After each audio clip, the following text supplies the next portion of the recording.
Hello everyone, welcome in Saturday here at Flying with Mike. And I must say, a beautiful Saturday here in the St. Louis area. Cold, but yet the sun is out and just somehow makes it a better day when the sun's out. Welcome in, like I said, to this special run, special stream of Flying with Mike here on a Saturday. We are going to be doing what's called one of the tours that's in play with Millennium Aviation. They have an African tour that I'm underway with. One of their mini tours, I'll give you the exact name, is, since you know me, I'm never prepared. African Union Airbus Tour, and this is part one of three. Don't know if I'll get into 2 and 3 yet. I've been taking a long time on this one. But who knows? Maybe we will. But anyway, today's flight, as it says in the title area, we're flying from a place called, well, actually, I spelled it wrong. I think it's Maya. Find out here. Maya International Airport. Left off one of them. Headed over to Melchior Ndadaye International Airport in Burundi, Africa.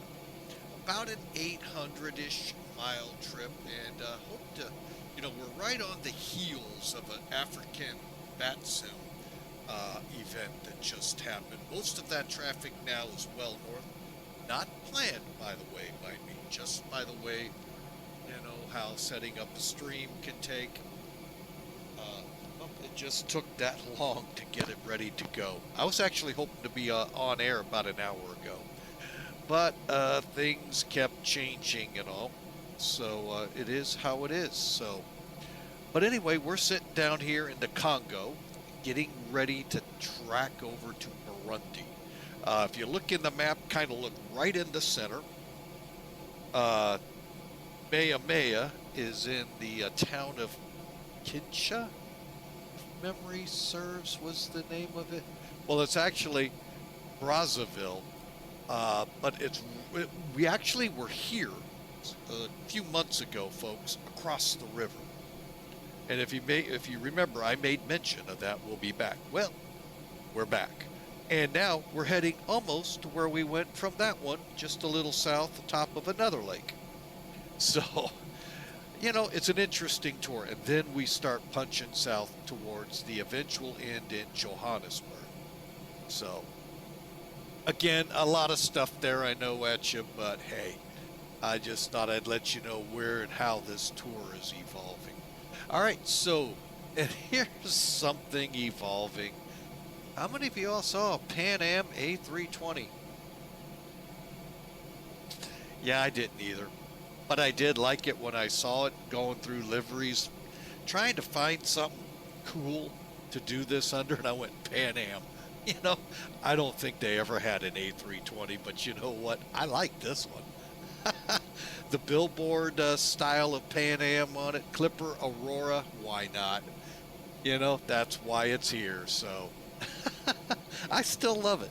It kind of fits the theme of Pan Am Virtual that we flew with last time. So, yeah, I kind of like this plane. Well, let's say this much. I like the shell. We haven't gotten under the hood, but it's the Flight Factor A320, so shouldn't be bad, right?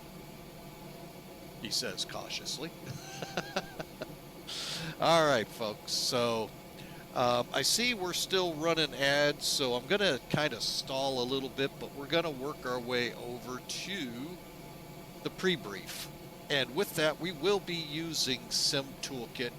I can hear everyone going, duh, you always do. Yeah, well, true. Guilty as charged. All right, you're going to like this when you all get up here, but first off, since I do have a couple seconds, thank you subscribers for coming along and being a part of Flying with Mike, helping us through the, through streaming. So thank you so much, and for your, just thank you so much. I'm just I'm still speechless a lot of times when it comes to talking about the subscribers here, because I would have never dreamed subscribers to Flying with Mike. You're not, if you don't believe me, if Hawker 125's around, ask him. He basically brought me into the streaming world kicking and screaming, and Captain Mac just kind of helped push me along, even though he didn't know he was pushing me. So, but anyway, enough said. Let's get into what's on the screen, the pre-brief. But again, thank you. And followers, that's even something I would have never dreamed of, folks. Followers to the stream. So thank you so much for being a part of Flying with Mike, especially those that are here stream after stream. Oh my gosh, thank you. All right, so it's a very simple route. By the way, we're just about ready to push, so this could be record time getting out of the gate. So you can see the route. You're going, are you going direct? Pretty close. No, there's been a couple fine tunes here. The routing for today is actually, I'm just going to give you the abbreviated. You got the runways above it. Here's the abbreviated. Basically what we did is, well, since they didn't throw us on a star or a SID, I happened to find one. There are no stars into Burundi, but I put us on the ILS. So beyond that, the only addition here, as you can see, is KSA. By the way, spoiler alert, that's where we took off from a couple months ago. Uniform Alpha 613 Airway up to Kent. So really, for 800 miles, folks, you guys in Europe are going, oh, you can make a flight plan that short? It's not 10 pages long? Yeah, is the simple answer.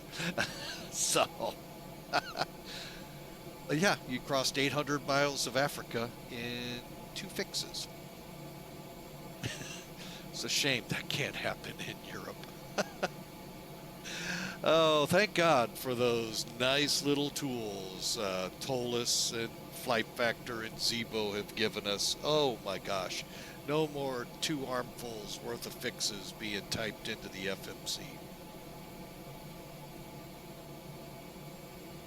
All right, so let's take a look. Who's daring to fly with Mike? Well, on this flight, we got 101 of those souls aboard. Total of 18,685 pounds of payload. Not counting lions, leopards, and such underneath. Burned, the block fuel for today is 17,460 pounds, and cost index dispatch gave us was 27 for a flight level of 390. So all in all, folks, should be about a 2-hour-ish flight, and looking forward to it. Weather is kind of interesting, and let me explain. FCBB, I don't think, has a forecast right now, unless it's changed. Nope, they still don't. They're working off of, for the most part, FZAA Kanish. Hey, what is this? Kanisha International Airport, Nd'l, which, like I said, literally across a river, folks. So really, whatever happens there pretty much already happened here. So you can kind of see it's a nice 84 degrees down here. Winds out of the west at 6, and pretty decent barometer, 10-15.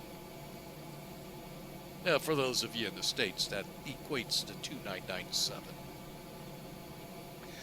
At the other end of the trip, we're, folks, oh my gosh, it's going to be so hot, Muffy. We gained 0.2 degrees. Get the fans out. Oh, it's just beautiful. I mean, you know, folks, I'll be honest, I'd like to go down to Africa, do a safari, and see Africa, but just not in my bank book. Oh, excuse me. So, but the winds are a little more to the south, 207, and the pressure is down a little bit to 985 for those of us in the States. Everywhere else in the world, 1011. So again, you can kind of get away how the winds are going to blow across the runways. We're just in for simply delightful takeoffs and landings. Wouldn't be surprised if a stray VATSIM shower pops up. Did I say that out loud? Always seem to find rain, even on a clear day. So, all right. So here we are. You can see I don't have the addendum put in here where we're going to drop down to basically here and then shoot the straight line up to Ken. So, all right. So let's clear all of this out. And you know what, folks? I can almost say, let's go fly with Mike, because I'm that far along in the checklist. Yeah, I've been working on that. That's part of that delay, folks. I wanted to get this plane ready to go so we get pretty close to an out on time. Ran into an interesting dilemma yesterday. I was going to try to fly a flight from Indianapolis up to Toronto. It was snowing. Yeah, duh. Welcome to the Midwest. I could not get better pushback to get the Airbus 11 pushed back. I mean, we've always seen troubles with it, but the plane would not stop. I couldn't get it to stop. If you guys know how to effect a basically shutdown of better pushback in the middle of it, let me know. That was the most bizarre. I put the brakes on. I hit stop pushback, the obvious one. Escape doesn't work once you start it. And it was just bizarre. So I may, if we do that flight here soon, I may just use the pushback that comes with it. So just really bizarre. It just it pushed back and then went into circles, and I couldn't stop it. So even put the latest, greatest, updated, better pushback in there, same effect. So really bizarre. So, but anyway, we're not hoping for that today. If we do, then there really is something wrong with better pushback, and we will stop using it then. I really don't expect that. I just throw that out there in case someone out there is going, has anyone ever had that problem? This guy has. Or, have any of you had that problem? Hopefully you'll fess up. So, all right. Enough said. We have gone through the checklist, folks. So we are wrong button. There we go. So we're aligned. We've got our APU on, lights set, passengers in their seats going, hey, let's get going. Well, scheduled departure time is 11:45, so close. So basically the airplane is ready to go, folks. All we got to do is the last minute stuff from our mechanic, and then we're out of here. So basically the checklist I use for this plane is, you're going to find it kind of a little giggle, TOLUS A319 Concise Checklist version 2.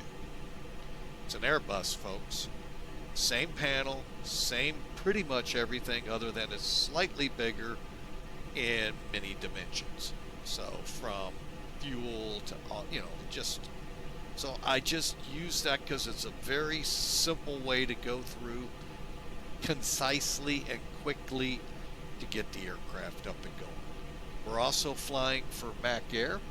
And folks, if you haven't checked them out, I'm here to tell you, you're really missing out on a good virtual airline. They're a virtual airline for just about anybody out there. You come in when you sign up to the open division, which basically all that means is their scheduled service. And folks, it's not like many VAs where Delta only flies here. Oh no, they incorporate Delta, American, United, Lufthansa, British Airways, Air France. Need a breath after all that, folks. Just name the airlines, they've got a whole plethora of flights out there, aircraft and airlines. You have to find deliveries if you want to take it that next step up. but they have everything lined up in their software and website for you, just in the open division. Now, and it happens quite frequently for me, say you want to fly a Legion, you may have to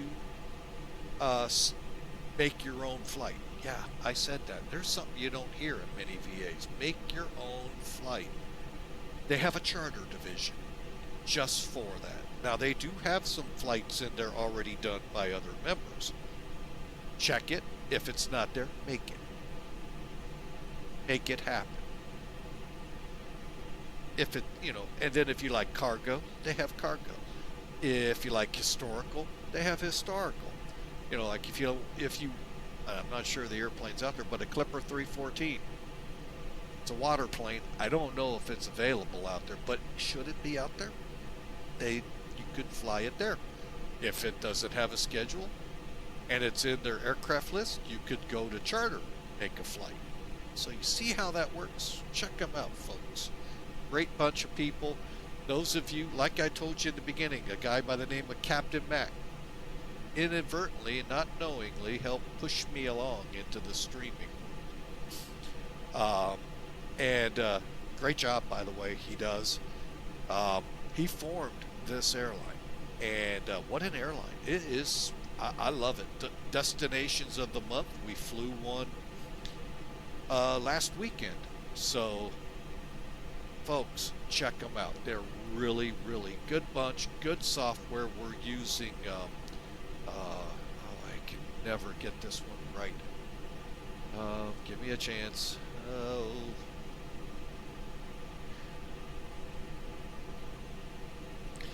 Smart Cars. I knew I could find it once I minimized something. Smart Cars 3, and it's an interesting little animal. I kind of like this 8-car system, along with a couple of the others with the other VAs I fly with. But this one's kind of unique. So check them out at Millennium Aviation. Alright, and with that, I am getting myself on board here. Survey says, tracking, starting. And I always like to make sure I'm on the map. It's like I am. Alright, so we got about, oh, I was off. Yeah, 844 miles they're calling, so sounds pretty good to me. So let's do it, folks, real quick. Today's flight was 39,000. We've got that dialed in. We got our FMCs up and loaded. Real quick look at it for you. KSA, Ken, to LUKEG, to the initial, or the ILS runway 17. So really, really a good flight ahead. Today we actually, let me show something here, because we actually okay, so we've got everything. As a matter of fact, let's go ahead and move. Okay.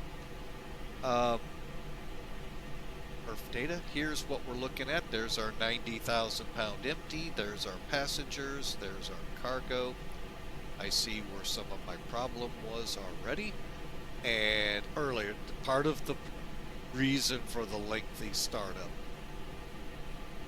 But there was our zero fuel gross weight, and we're ready to go. We went all the way down here to the perf. We actually did something we haven't done. Besides fill out all of this and run some scenarios here as to the best, we then got it over here and clicked set, and it actually loaded the FMC. So that was pretty cool. Whether it's right or not, that time will tell, because the weather is a little off. But again, if that's the airport across the river, explain a lot. All right, so we're going to go ahead and put that back. I'm going to go ahead and get this into where we can run couple of things here. Cabin status is good. All right, we're ready to go from here. So let's call the pushback mobile up. Hope for a better pushback. Oh, well, wait a minute. Wait. Let me, you know, while we got a couple seconds here, let me show you the charts.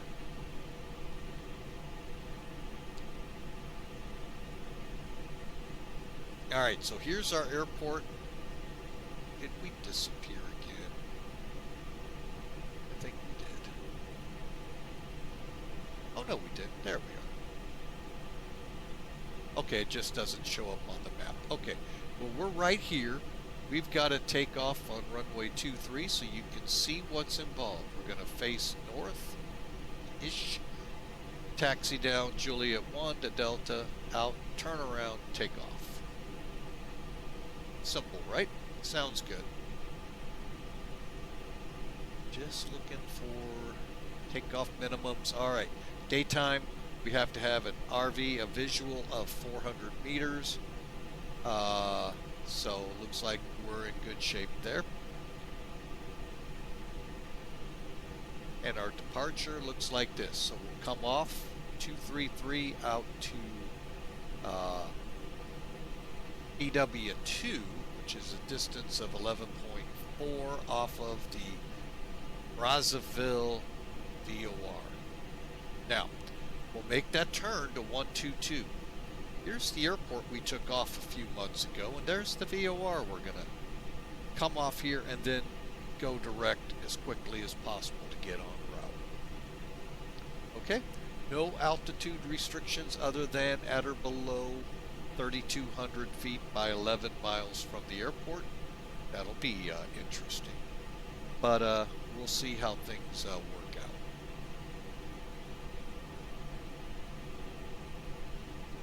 All right, so I'm going to go ahead and pull this away. Bear with me 1 second.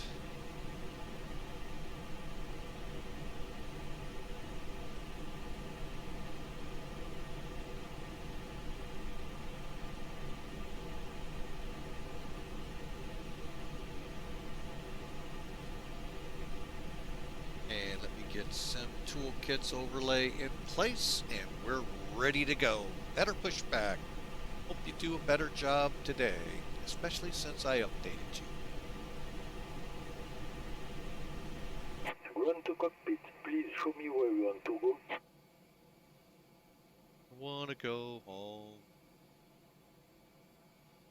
One of the things I really like about better pushback is you can really put in some routes. And that's the funny thing. The first one was last night a little, you know, with a couple of turns here and there. Now I'm just to the point I want to try just very simple. Run to cockpit. Tow is driving up. So fingers crossed that we get a good pushback here. And thanks again for taking some of your Saturday and joining us.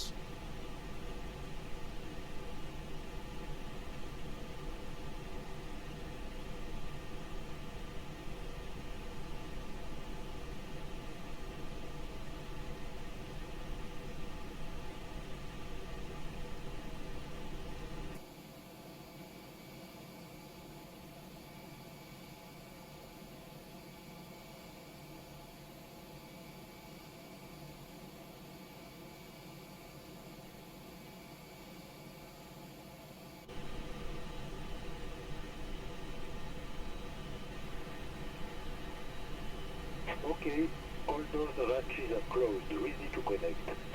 Cleared to connect.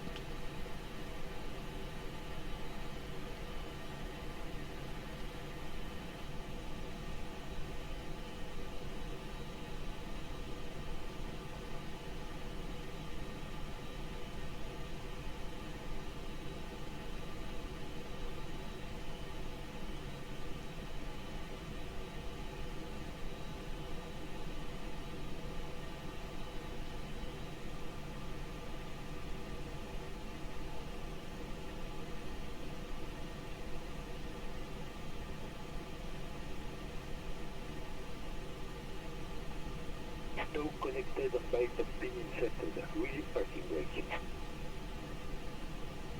Alright, face us north and release. Break off. Starting pushback and you may start engines.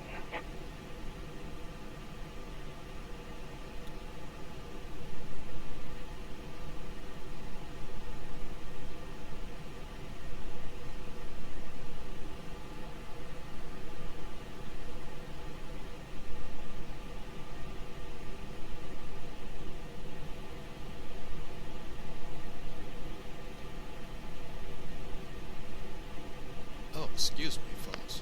Just waiting to start our turn here. Part of me is actually tempted to wait till we're done. It really doesn't take long to start up like Vector's A320, but I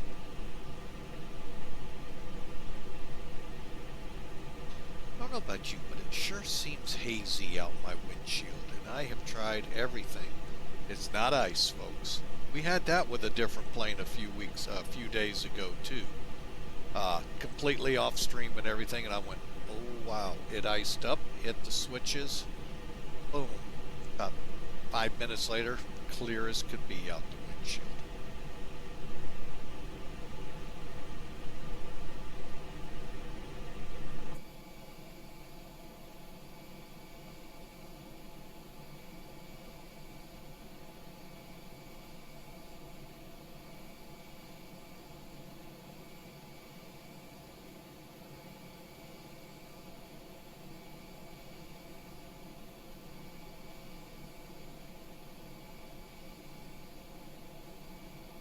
Alright, things seem to be going a little better here. But we're only, in my opinion, halfway through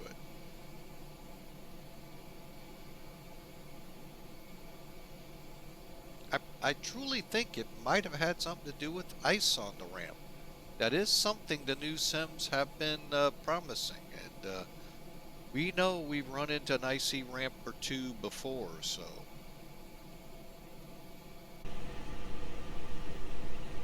Alright, we're going to go ahead and start getting ready. Engine start is pretty simple. Just move it over to start. Got our pressures.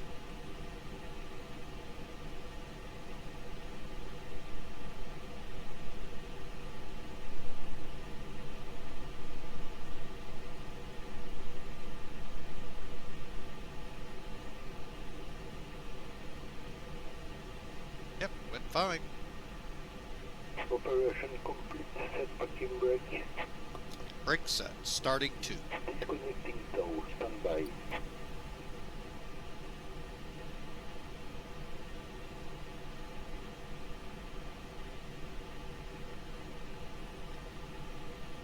Alright. Now, if you get jibber-jabbering and get called away and you don't know if you've got this engine started up right, once it reaches 19, 20, somewhere in there percent up here, it'll say avail. If you miss it, if this gray box is gone and you're definitely not seeing numbers moving, you're either done with engine start, done with that engine, or you can start up the other engine. See how it said avail? See how it's clear?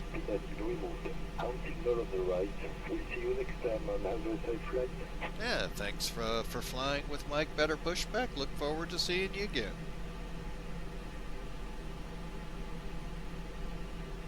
And by the way, folks, we are on VATSIM. Need to check something.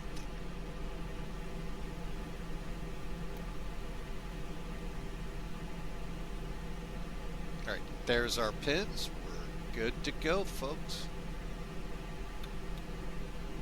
Alright, let me check something over here.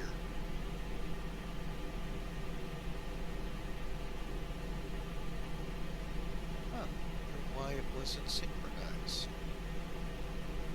Interesting.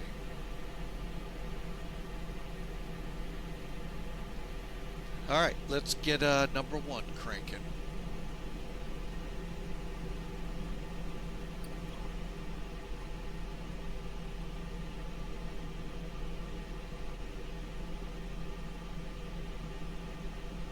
See it building into. Once the fuel flow starts here, we'll see EGT rising and everything. There it goes.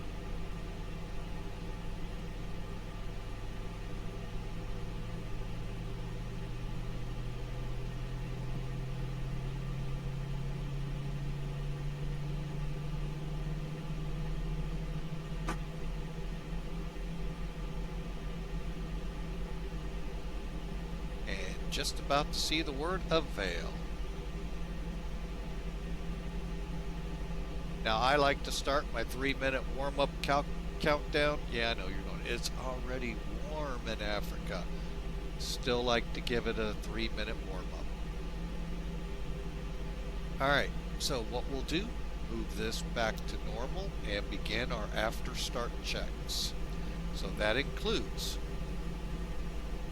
APU bleed off. Ground spoilers. Fortunately, they're all the way down to the bottom. Arm. Should see a white band, and it's not there. But that's how you know they're armed. Flaps 1. While we're here, let's go ahead and reset our rudder. And we're set above. TCAS is on. Radar is going to go on. Cannot turn anything but that. Paddle down. Alright, now we're to the pitch trim.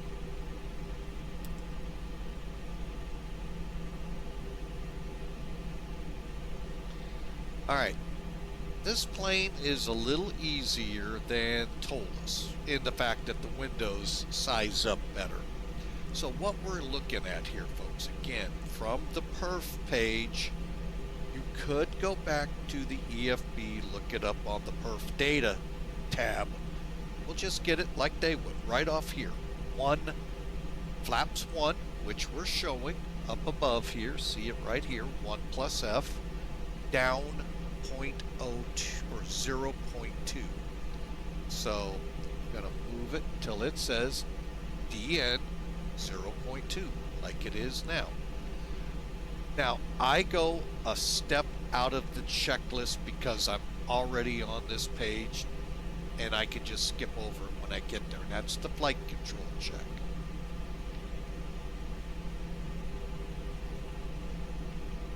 And when I move them, I want to make sure they center and they also fully deflect. Because if they don't fully deflect, guess what? Gust locks are in place. They're bad things, folks. Good things to prevent the surfaces from just flapping in the wind. Bad thing is if they're forgotten, you don't have control, folks. Pilots don't like being in control, not being in control.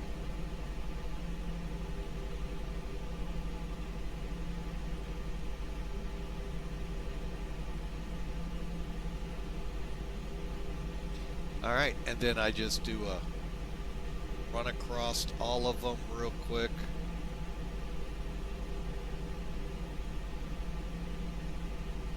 Alright, I am satisfied they are no gust locks and they're working properly. Alright, back up top here. We still have the fault, and I don't know why we still have a fault.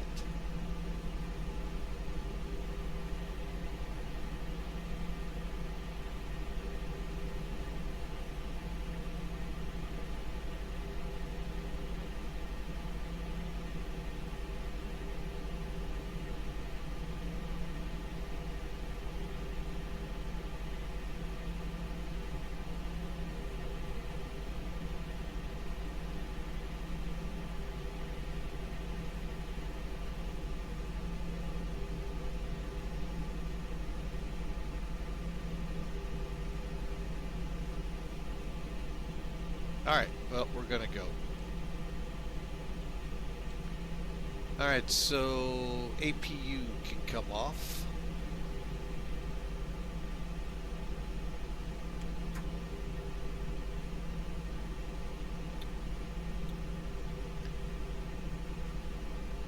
Alright, slides are armed, nose wheel steering's good, parking tank, here we go.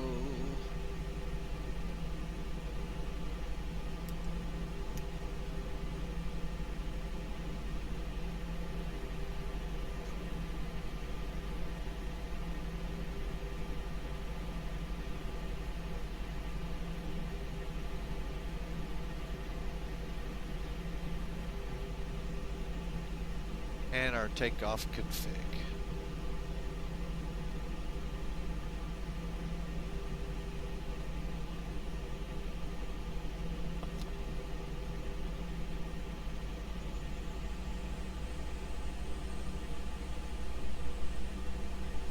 All right, folks, we are on our way. Let's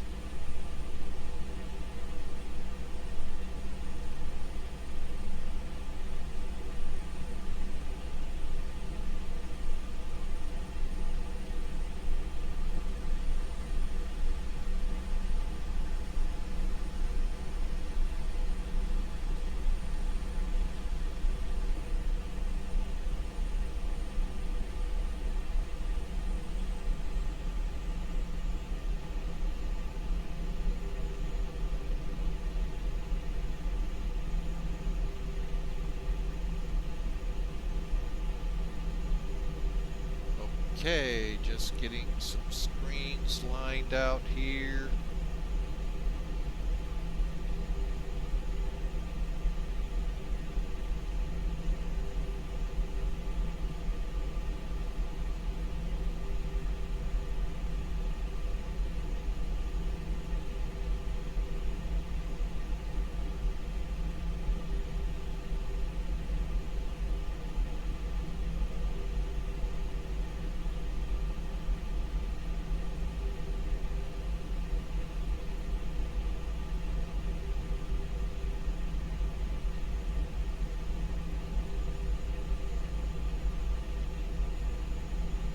All right, we're just waiting to get to the end of the runway. Again, thanks for flying with Mike. We're flying from Maya over to Burundi, and hope you enjoy the flight, folks. We're about to do a back taxi here, and then off we go.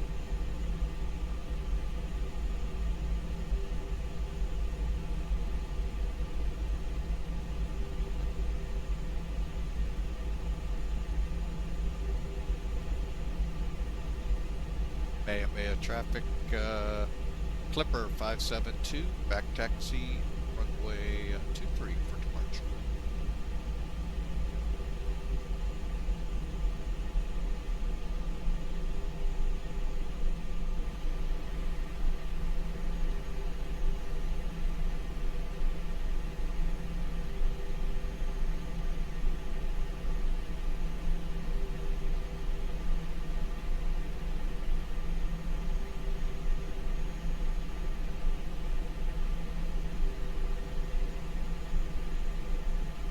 Is that supposed to say I'm not allowed to go through? Huh, yeah, that X is. I wish it would have said something on my chart. Oh my goodness. Well, who knows how old the flight sims are going with Maya. And that's not good. I'm on another, that's right, we have a lengthy taxi.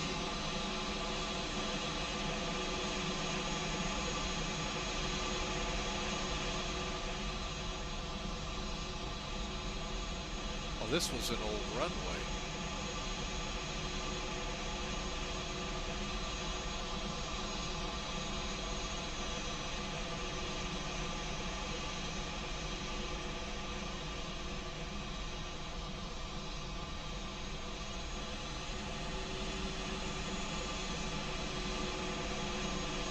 All right, let's get out on the runway. How about that? A lot of stuff here not in service. I wonder if this airport is going to close.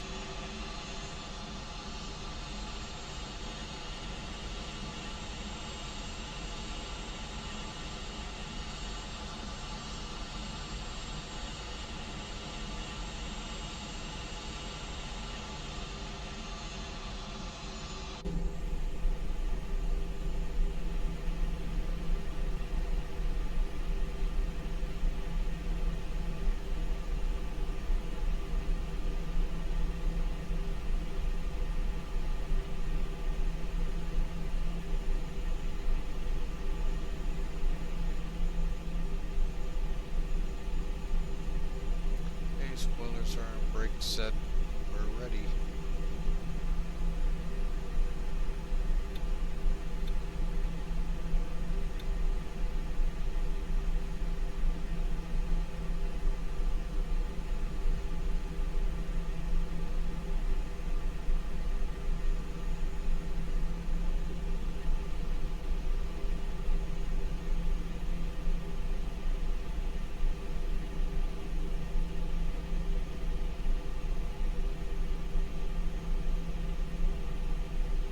Alright, well, after that little trip down taxiways with X's and all, that was fun. Not. Alright, well, hopefully we do better here as we get down to the end. And hope you all enjoy this little cross the dark continent trip we have.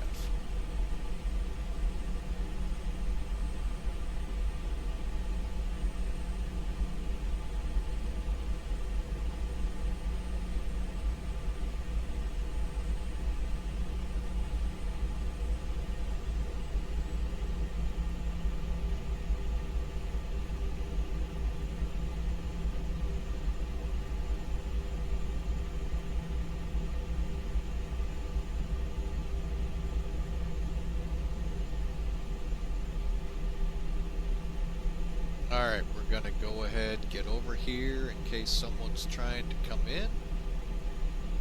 Even though there is no hold line, like many of these will have.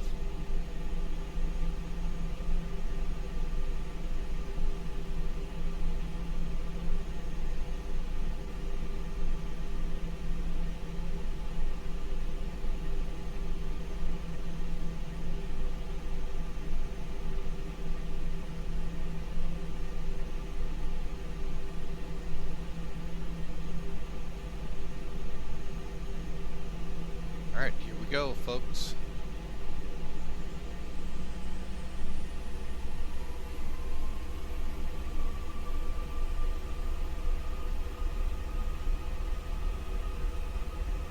Final checks. Timer started. Flex, right? Yeah, we're flexing.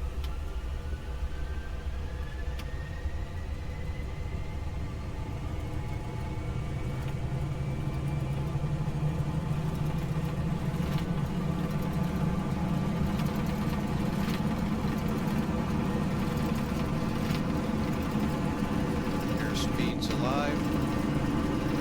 There comes speed 1. Rotate.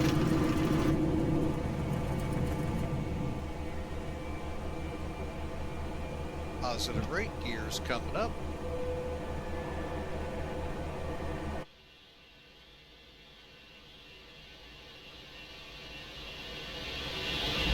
Clipper Aurora on its way.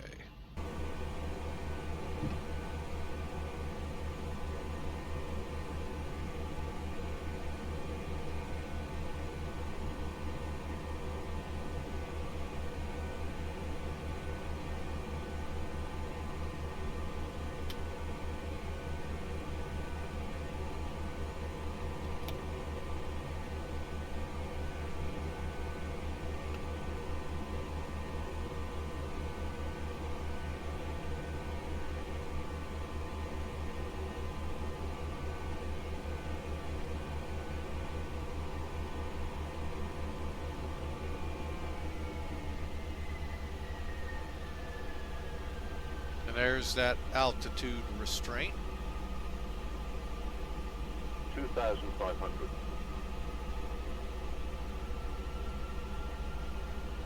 After takeoff, folks, engine mode still normal, correct? Yes. Transponders are on, radars are on. Altitude set for cruise. Landing lights go off at 10,000. Our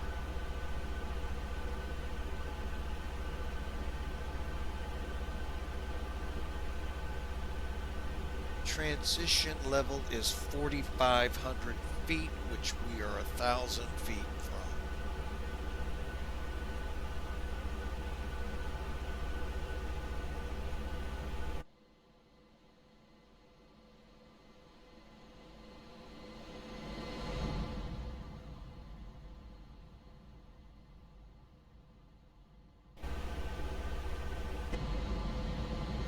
Right over there, folks, is the airport we took off from not too long ago. And headed back into that general same area. Just about to the turn.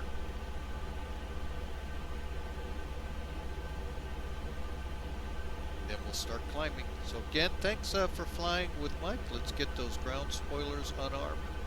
That's really not cool that you don't get the white. I guess they're trying to say, oh, these planes are, they came out with roughly at about the same time the 757s came out with the 67s.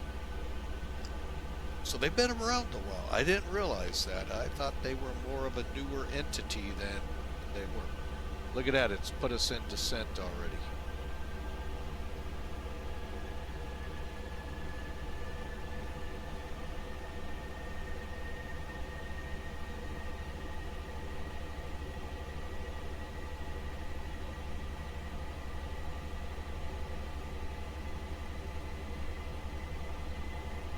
Don't know how to clear this.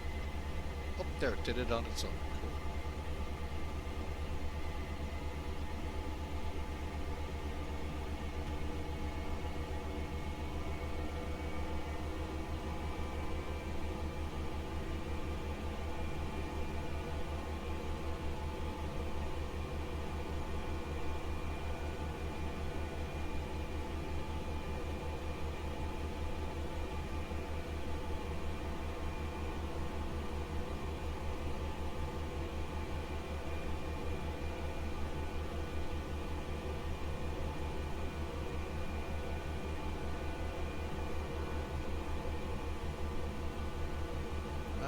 They're not working together. Not sure what's up with that. That's okay though. Alright, so we can turn the brake fan off.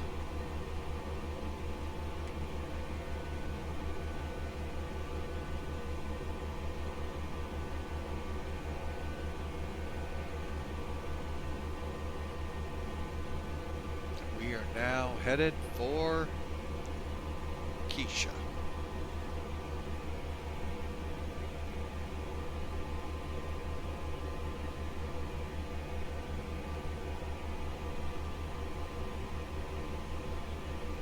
But I think, no, I'm thinking wrong. I was thinking that was the airport, but I don't, it could be.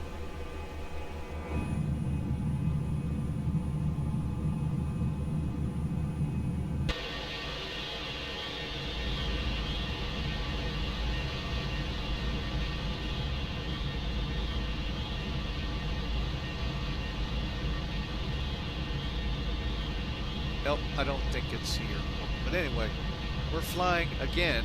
Remember, the airport we took off from is right over there. The one we did a few weeks ago is real close by. That might be it right over there.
Yep, we got some rain right ahead of us. You can see on our radar here. Nice little lightning burst in front of us. So here we go, folks. About to make the turn over that airport.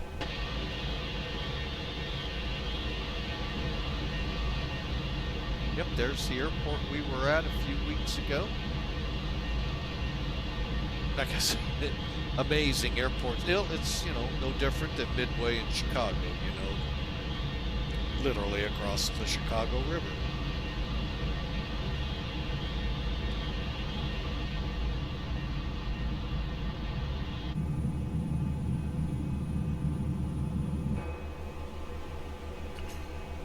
But look at that. Got a little bit of return coming in.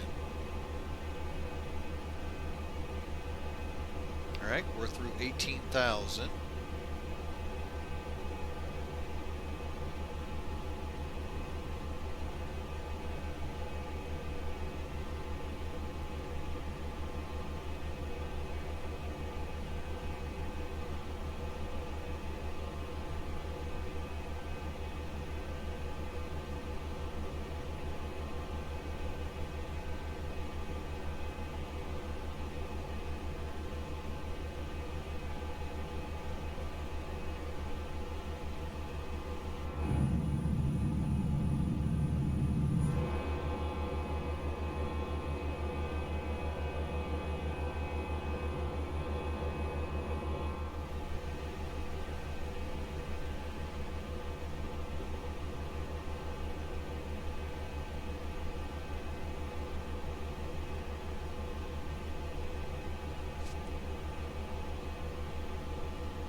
Very nice. Very nice job there.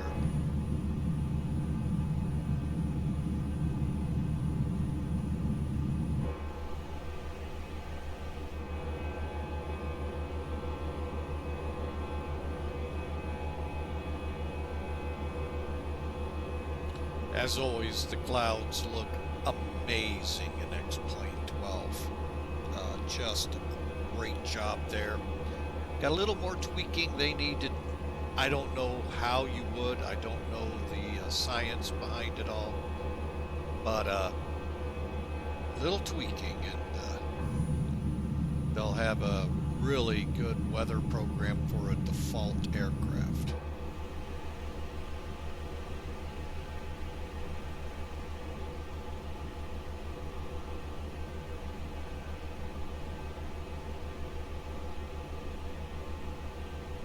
And again, I understand, I get it, some things you can't do because you try to make a sim for all users, meaning those with the slowest computers but can still run it, to those with the Mondo Condo highest powered computers hooked into the Cray weather systems out there, you know, that can power the world from their fingertip.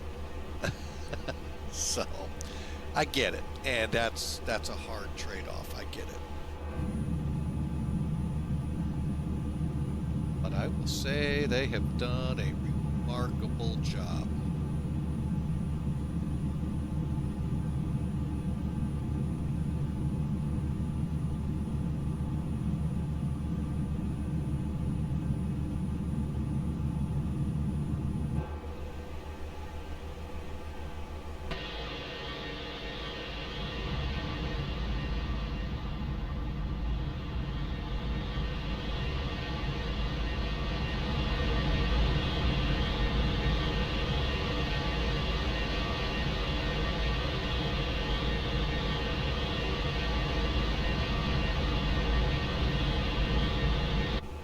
Folks, from here to Ken is just like a Jersey highway, straight as an arrow, for hundreds of miles.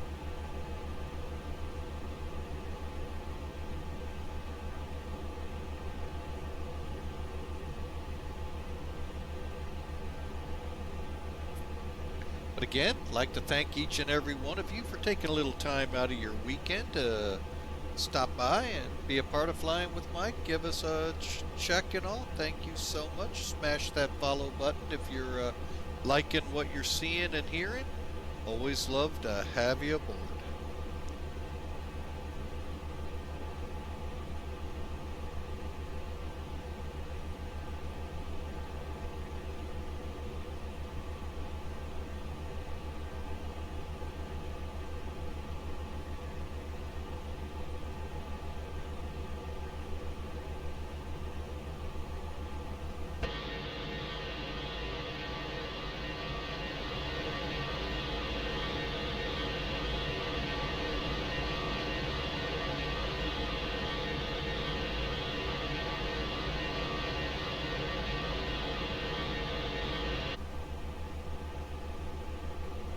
Alright, I'm going to go ahead and turn the wing lights off now.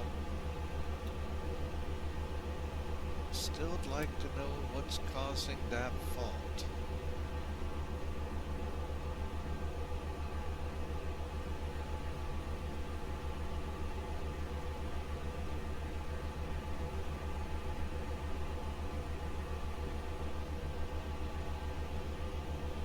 That's a lot of the reason, folks, you'll see me not flying with failures turned on. It is primarily because of not having the documentation to go into what do I need to do when something happens. At least a quick reaction checklist.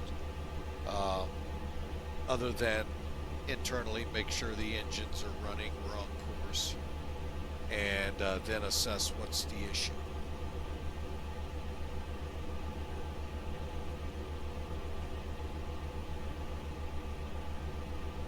But anyway, folks, we're on our way. We have just under 2 hours to go to Burundi, south of Uganda, and Kenya, I think is the country. Forgive me, not up on my African geography as I probably should be.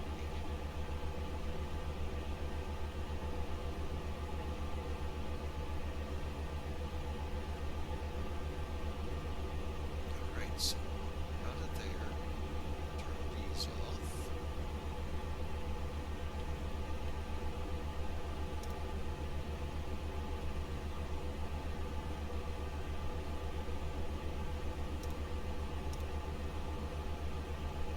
Alright, and let's see. Let's go for airports. And airports. Probably not much out there, folks. There really isn't much between the two other than a lot of jungle, savanna, and stuff like that. So. And I can all see you scratching your head. Damn, A320. Looks good, doesn't it?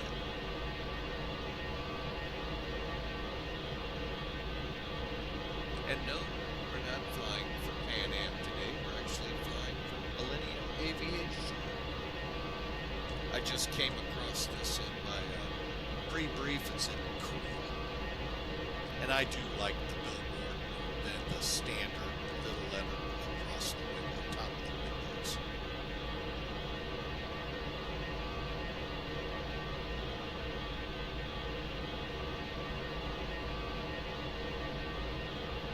Again, I hope you enjoy the ride over to Burundi.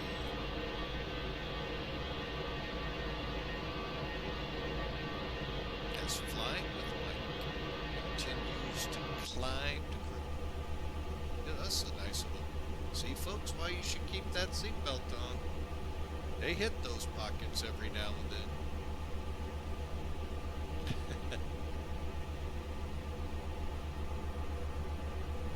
Man, I wish that kind of bugs me.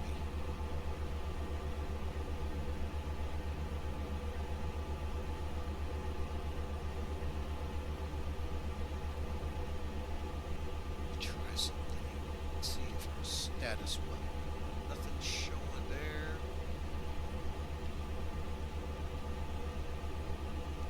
Alright, so let's go to Paul.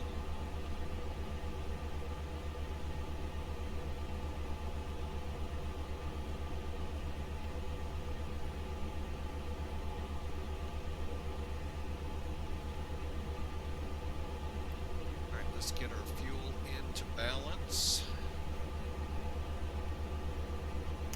First, let's turn on cross-feed transfer valve.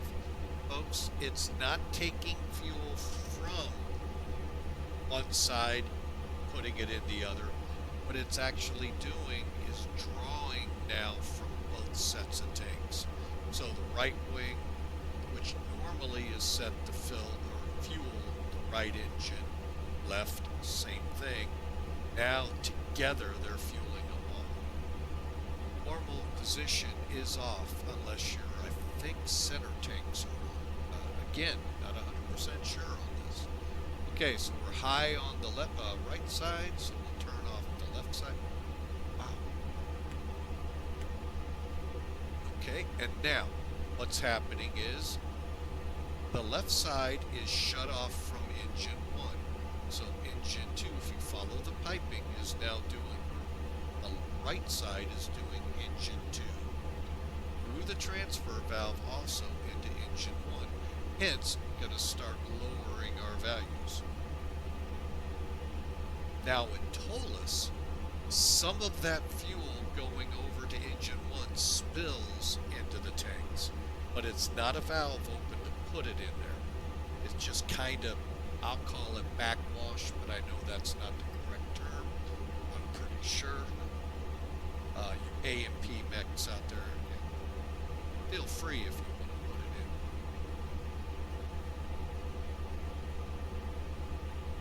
But anyway, we're just going to bring it down so they're both at about 45, 60, whatever it ends up to be when they get there. Int'l, it really is that way. And then we'll continue on with our system check as we climb. But basically, we're just bringing it so the fuel is balanced among the wing. What happens is when you're on the ground, folks, running the APU pulls from the left tank, as you see up here.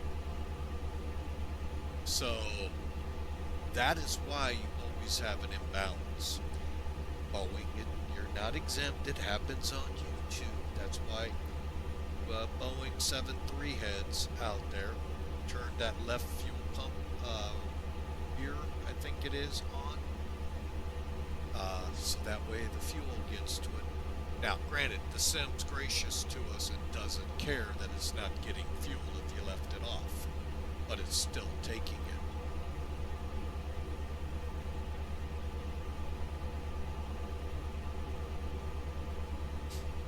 So, we are going to burn this. It's going to take a little bit, it looks like, taking its time.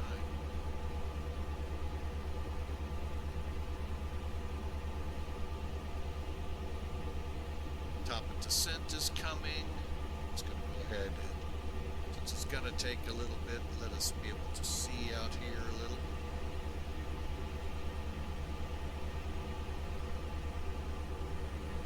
Look at that, man. That they've done here at Laminar is spectacular. More pyramids that I've seen so far. Let me rephrase it. Pyramiding. You would actually see clouds that literally look like a pyramid ahead of you, either normal or inverted. And thankfully I haven't seen any in a while. So. Alright, let me go back and check how we're doing up here. Still 5100. It's going to be a little bit here. Int'l would already be done. Who's right, who's wrong, and how long it takes in the real world? I don't know. I just know we had something similar to this a couple days ago at the airport, except it was on the ground, where they were filling more fuel into the other side than they were supposed to. The little valve, it's an automatic valve, wasn't working, so who knows what they did. But they got it working and balanced out to where the pilot was happy. I guess, or the airline, or both. I don't know who had to be happy. I would assume the pilot first, but the airline's got to be happy too.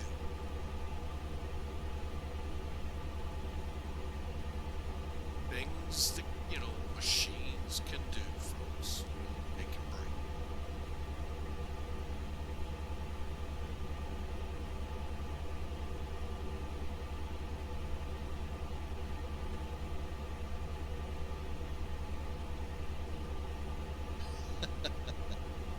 Are you sure you even saw something, dog, if you guys heard him barking? So a lot of times he doesn't see anything. Alright, folks, I am going to take a short break. I'll be right back. I want to check a couple things in the house, and I will be right back.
All right, folks, I'm back with you for a couple seconds. The dog's outside. I don't want to leave him for too long out there. Let's see here. We're just about at the numbers. As soon as we get to 4560, we just put the pumps back on. Make sure everything's good with the engines. Close the transfer valve. Or turn it off, basically, and then we're back into normal operations. And we should be more balanced. Okay. Continuing. Obviously the APU's off. Here's what the cabin is like Celsius-wise. So, I think I do have a chart. 25 is, yeah, that's a good temperature where we're at. Okay. And then finally, doors. Where's my all button? There it is. All right, now the big thing with this one you're looking is right here. Make sure your oxygen is good. And that's in the cockpit only. That's not giving air to them. They get oxygen generators. When those masks pull down, that comes off oxygen generators. And finally, the hydraulics look good, or I'm sorry, the flight controls look good. Next up will be status. We got nothing showing, and clear, back to our normal page. I'm going to be right back, folks. I want to make sure the dog's okay since it is 15 degrees outside. Stand by.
Alright folks, back with you. Sorry for that. Ended up picking up some of his poo and getting the mail. Figured while I'm out, might as well do it all. So, how's your Saturday going?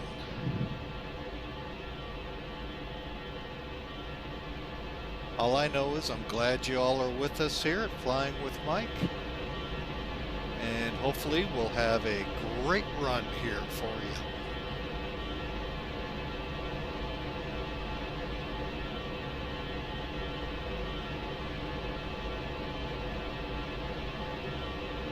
Oh, my feet are cold. It's 15 degrees outside here, folks. I know in some places a lot colder. Others, if you're warmer, I wish I was there.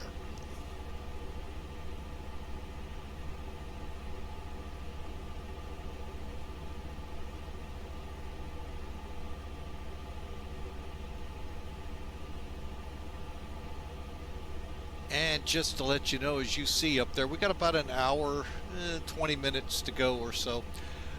So sit back, relax. We're going to run a little music. I'll be right here. Also, if you're into it, gonna open up the Discord line here, and we'd love to converse with you. So on we go towards Ndadaye International, Burundi.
All right, that's a little better volume.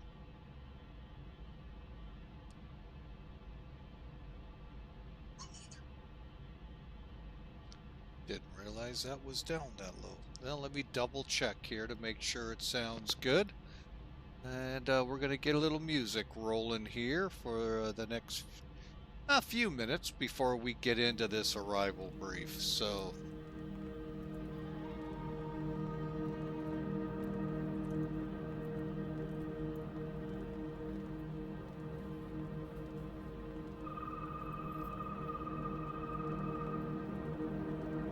sounds good on the laptop. All right, so off we go, folks. Enjoy the music. Hey, I'm sitting on the side here if you all want to chat in Discord or up here, you know, in the chat room. Enjoy the ride to Burundi, folks. A few minutes, we'll get into the arrival brief.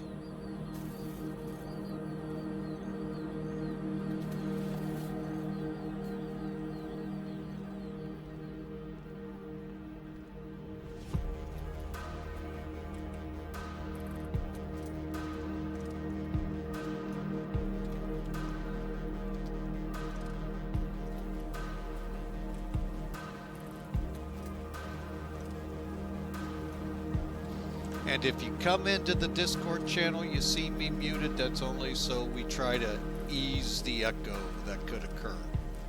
All right, so we're on our way, folks. Enjoy the ride. Riding in style over the wing.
Fly so high I'm hypnotized.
All right, folks.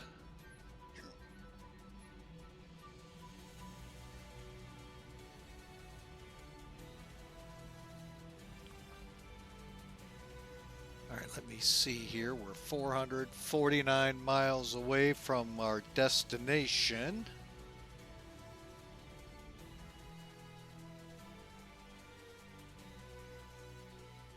$340 miles top of descent. That's a good point now to begin looking at our arrival. Even though we could probably do it from Ken, let's get into it because we always end up pushed for time, always. So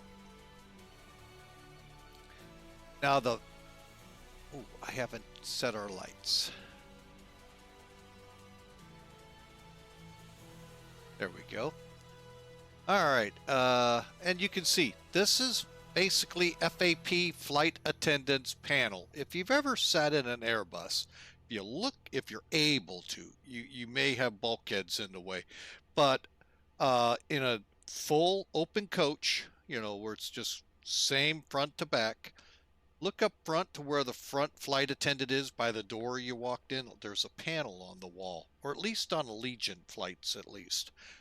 That's where they go through this and check everything.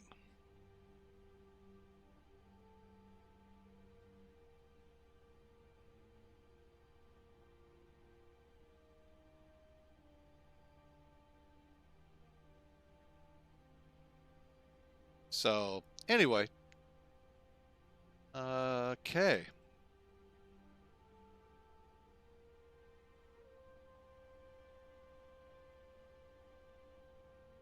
And yes, there is a checklist in here, folks, that you could use if you don't want to use the one I had. All right, so we'll just go back to flight attendants. Unfortunately, I'm not really sure why AvTab isn't on here. But if, it is a program you can, a plug-in you can put in, and it'll give you not only your frames per minute or frames per second, but it's got a nice little map in there. And if you zoom out a little, gives you kind of an idea where we are. And of course, I'm going to literally say it, in the middle of nowhere, so I don't know. So there's Loja, just giving you, I always wondered if you could drive roads from north to south. I would assume you could in Africa. Huh. I never thought about that, being a truck driver over in Africa. Picking up a load in Cape Town, delivering in Cairo. I don't know, what, 4 days later, 5 days later? I don't know. Curious if there would be a paved road. There's a lot of road in between there.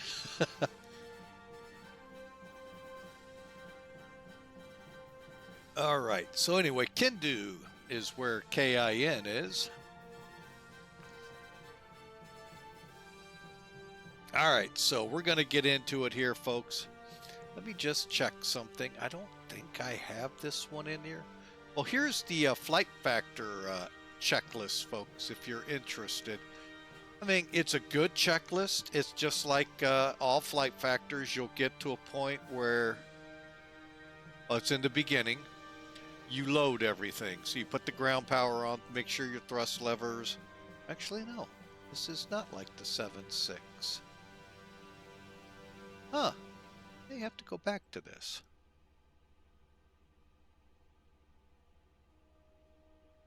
But anyway, that is another option for you if you're looking for a checklist to run on the side. It's pretty intense. Gives you a good way through here. It's obviously missing the takeoff data. But, it is something to look into. And I do not have the checklist I'm running. So. All right. So as promised, folks, let's put that away and bring in charts again.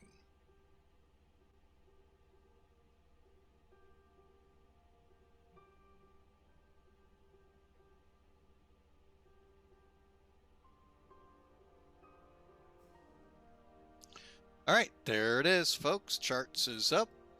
Let's take a look at it. All right, so you can see where we are. Ken's coming up, then LUKEG, and then we start our approach. All right. Currently, we're at flight level 390. There is no star, as you see over here. The program that's up, charts 8 right now. That's the version we're in. Brought to us weather. In all different forms as they went through the minor updates through 8.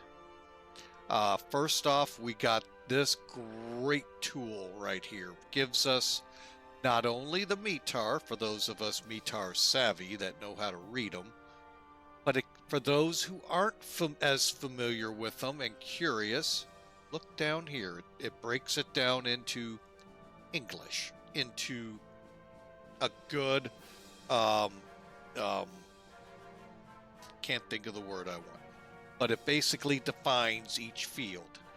So, as we look through here, we have a wind as of 1500 Zulu today. It's a little behind the time. It's 4 hours, 13 minutes old. It even tells you that part. So it's been a while since it's updated. Mind you, it is the middle of the night there. So that would explain probably not a lot of flights in and out in the middle of the night. Could be wrong, but that's my guess. All right, so winds are still 200 at 7, 9,000 meters on the visibility. We got a few clouds around 3,000, a broken layer at 10,000. Ceiling, now that's the critical thing. Two things are critical: ceiling and visibility. As long as the ceiling, in my book, is above 1,000 feet, we have nothing to worry about, so long as the visibility is comparable. We'll get to that in a minute. However, every airport has minimums. And as long as we're above minimums, when we get under 1,000 feet, then I begin really digging in how close to minimums are we. So, ceiling, just so everyone here listening understands what that means. That's an overcast layer of clouds or a broken layer of clouds. Few and scattered do not make a ceiling. Ceiling means when you get under 3,000 feet, VFR flight in the United States is going to be compromised. Actually, in my day, it was 3,500 feet. Don't know if that's changed, only because, you know, VFR is plus or minus 500 from the number. So we have a ceiling at 10,000. No worries whatsoever. Visibility, I'm going to say 9,000 meters seems awful far, since a meter in my world is more than a yard. So that's why I get so torn when I see meters, because I'm thinking yards. 9,000 yardsticks really, I mean, granted it's a little more, but you get my point. That's a lot, folks, and some of these visibilities are down to 1,000. That's a football field. So, actually, am I right? No, that's 10 football fields. So, anyway, just something about me, okay? Again, I'm private pilot, folks. Minimums, the only thing I worried about were You love me! You really love me! VFR, or, you know, and if not, where's my closest Hawker airport? 125 just subscribed for 31 months. Mike. Hey, Hawker, welcome in. Thanks for the resubscribe. It's hard to believe, 31 months. Hard to believe. But welcome in. Thanks for the resubscribe, and hope you enjoy the A320 from Flight Factor. So, but anyway, that's what I would worry about, folks, with the VFR flight. Now, so we're good visibility. We're good on all of that. So let's dig into it. Okay, we're going to pull up what's called the VOR ILS runway 17. Quickly, your minimums are right here. See what I'm getting at? We're a C performance aircraft, 1,200 meters we got to have. Oh? Or is it 45 meters?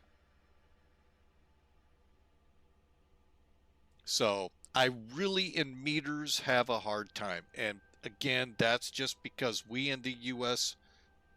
just taught it in high school, taught it in middle school, taught it in elementary, told it was going to happen, and still 40 plus years later, we're still in inches.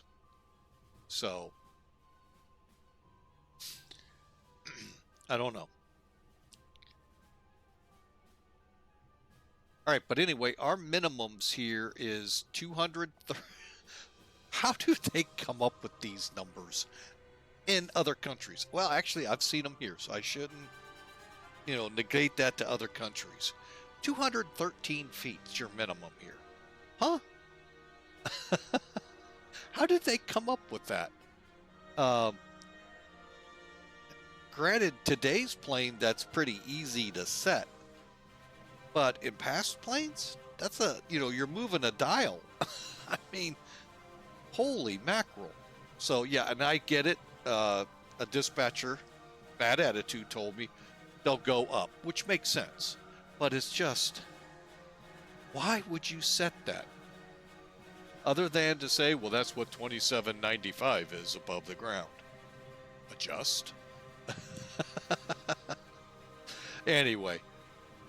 It's just the things that really bewilder me sometimes. But anyway, that's our minimums today, folks. 213 feet above the ground, 1,200 meters.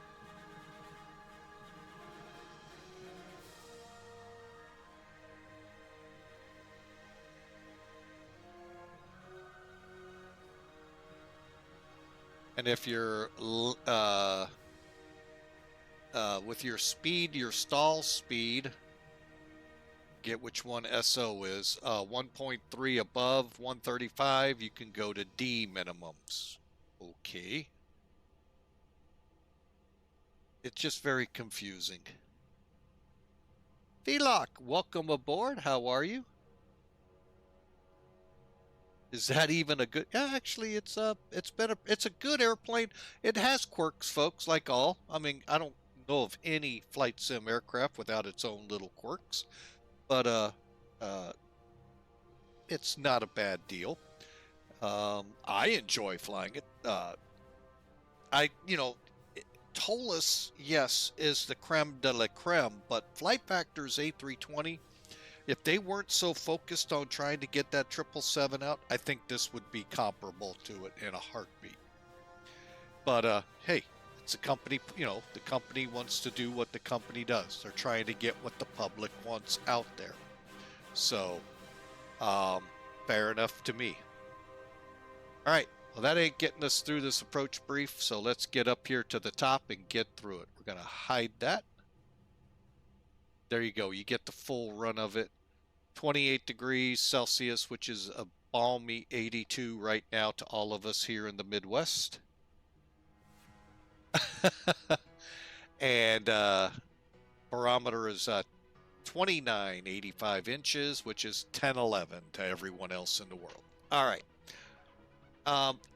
Let's see how I'm going to keep that up so y'all can see how things are. Okay, so for this approach, again, VOR, DME, so that definitely means we got to have our VOR and DME working so we know how far out we are. Approach for the airport is there, tower, and ground if they come up. The localizer, Bravo Juliet, 110.1. Final approach, 175 for the runway 17 ILS. Now, I am not 100% sure where we're going to actually end up in here. We're not coming in on the transition I wanted, just not in the database from the nav data update. So we'll be joining the localizer. Probably my guess is somewhere in this point. When we see it, we'll see how we can adjust to make it happen. Okay, right now the airport though is 2,582 feet above sea level. So somewhat of a high level approach, not much, but enough that things are a little different here, especially when you have a little humidity, the density, altitudes, and all of that change, making things, as we saw with a 747 trying to start up in Bogota, challenging. Okay, for this flight, transition level I'm going to use will be what the system says, but I'm hoping it's 11,000 to give me a little to work with. If not, it'll be 9,500. Okay, so once we get in here, we're going to be coming down the slope. The outer marker is marked here with Kilo Whiskey 385, which is 10 miles out. Actually, that is not the outer marker. It will be in at 255. My bad. LOM. And then we'll work our way in. That is just the initial fix, I would assume. I don't even see that word used here. Huh. All right, final approach speed, maximum 180 knots. So once we're coming down here, probably no faster than 180, folks. Will be, by 10, I'd like to start thinking about gear down, slowing to our approach speed. Okay, again, quick reference, it's right there to tell you what your localizer and identifier is and heading for the ILS. Okay, so we come in to 15 mile out at 6,600 feet, descending. Now, one thing I didn't go over up here, GS at the outer marker, we need to be at either 3839, that'll show on our altimeter here, or 1257, which will show right in here on our PFD. That's your radar altimeter. They're both the same height in the air, folks, just which one's reading from what. So, gotta be, it's not showing we have to be on glide slope, but it's always good to begin to get stable for your landing, even though you're about 5 miles out.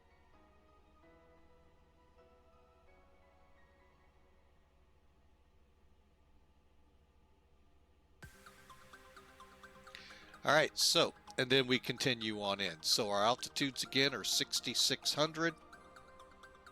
Dog's killing me over here. He's got the sun right in my eyes looking out the window. Whew.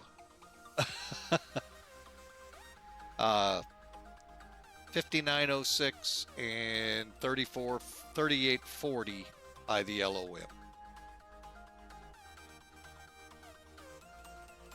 All right, now this chart is helpful to me in times, but I haven't found these vertical speeds to be of help. It's a 3.20 glide slope, by the way, folks. So a little steeper than normal. Hence why you see numbers you're not used to. So we're going to be at about 608. What? So about 700 and... shoot, I don't know, 730 feet to 700... yeah, about that for the 130, which is where I think we'll be. And about let's see, probably about 1 minute and,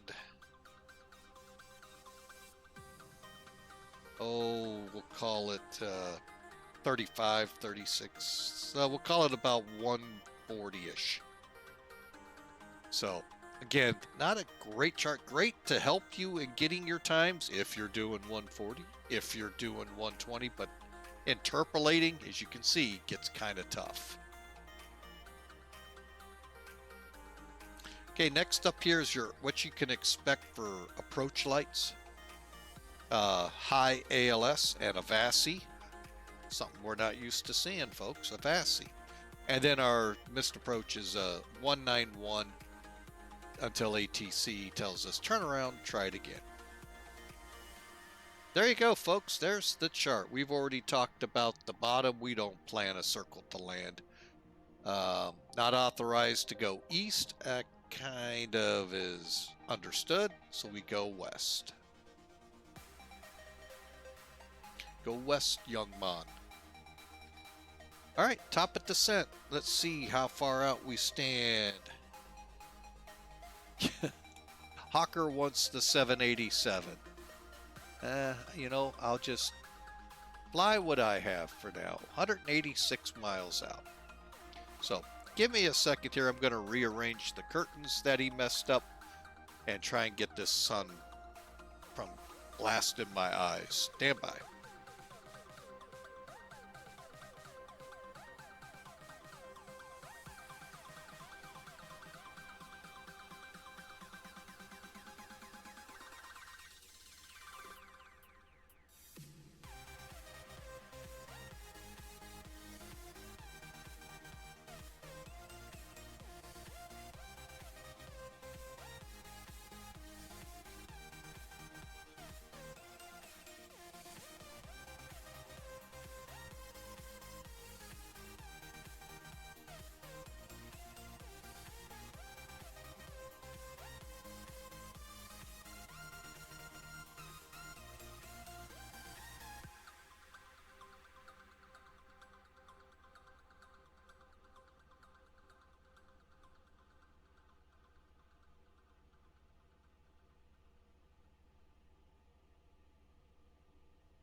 All right, folks, I'm back with you.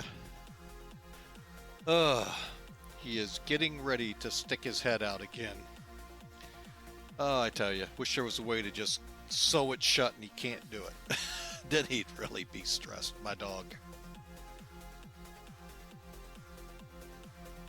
Ugh.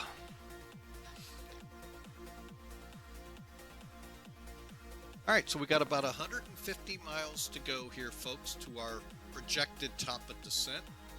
So I'm just going to let you all listen to the music here for about a little longer. Hope those that flew the event actually down here in Africa. Oddly enough, the ATC kind of lifted. It's across the continent kind of deal, and cleared up before we went online. So, but yeah, we are slowly but surely making our way into Burundi. It's kind of fun flying these tours. You learn a little bit about the places you're at.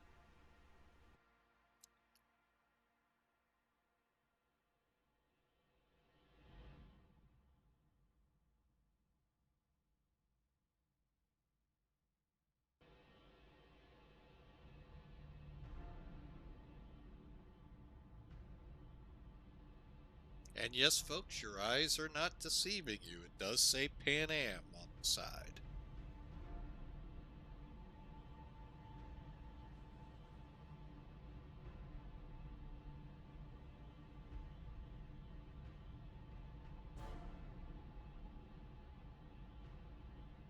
And for those who may be joining in right now, the Discord server is open to the stream, so you're more than welcome to join in. We just ask you watch your language. Hey, we know youngins are in the area. Don't need them to hear all that foul language.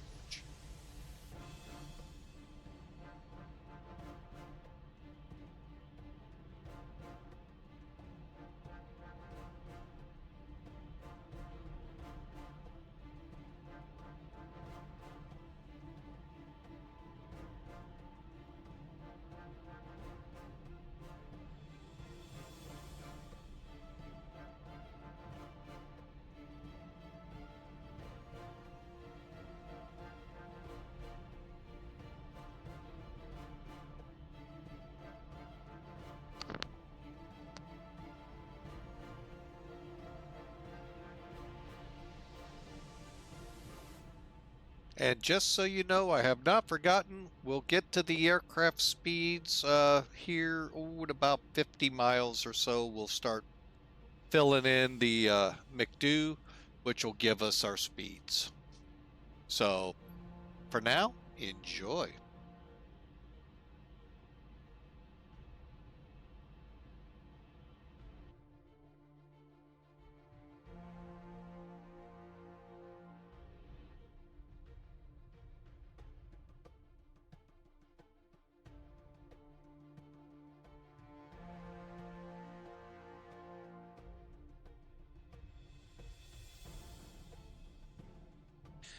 Let's see, I will be flying back shortly. Still have finals until the end of the month, but will surely be back from February. Awesome. Haven't done a flight in a shame on you in 6 months. Oh my.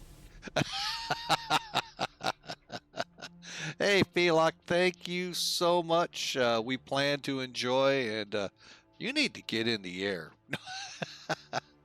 I get it. I get it. Schooling goes first. Oh my goodness. Hawker might fly tonight. Oh, what have we got going on here? Awesome to hear. All right, Felok, thank you. All right, and Hawker might take to the skies, folks. Watch out. Appreciate the flowers there, everyone. Appreciate them. All right, so there you have it, folks. Yes, if Clipper were around today, they probably would have a bus or two. So, no, you're not seeing an A300, folks, or a 310. It is an A320.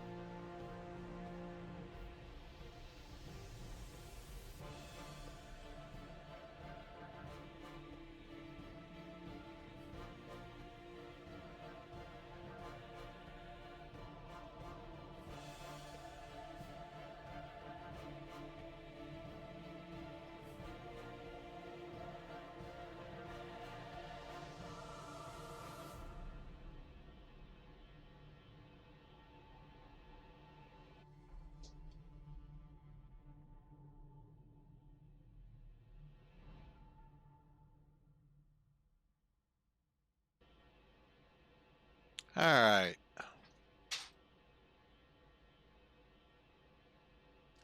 Let's get in the office some more here, see where we're at. I know we're not near top of descent yet. We got about 100 miles to go. 110 to be exact. So, you know what? Why don't we go ahead and start setting up this? Because, this is the part of the Airbus that's a lot different than Boeing. Boeing, you don't get into all of this, and I don't understand uh, the logic of either one. Is what Airbus does more intuitive to the aircraft, or is what Boeing's lack of additional information better for the air? I don't know. So I can't yay or nay who's better in this. So we will go to the perf page, go 2 clicks to the approach page. Now, I'm going to go ahead and bring charts back in. Why? Just got to click the right buttons here. Hang on a second, folks. Sim Toolkit, while could help us, isn't what we're after. We're after that one. There we go.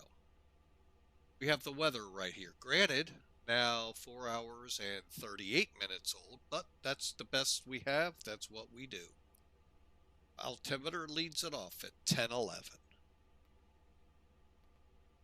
Now, if you were in the States or there are a few other places outside U.S. territories in the U.S. that are on HEPA. You could enter inches of mercury, but you got to type it. In this case, you would type 29.85, and it would show up correctly in there. Temperature, that's kind of self-explanatory. So is the wind, albeit 4.5 hours late. Ago, I shouldn't say late. And there he goes, typing a 4. Let's see. 200. And you follow the format, folks. You see your heading and your velocity with a slash in the middle.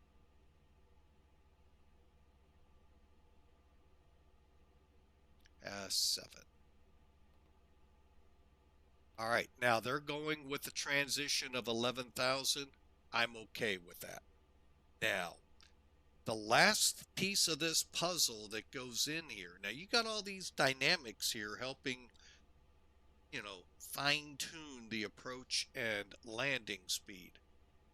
But we need the either MDA or DH. You can't do both. You choose one. Here's what I do. Okay, right or wrong.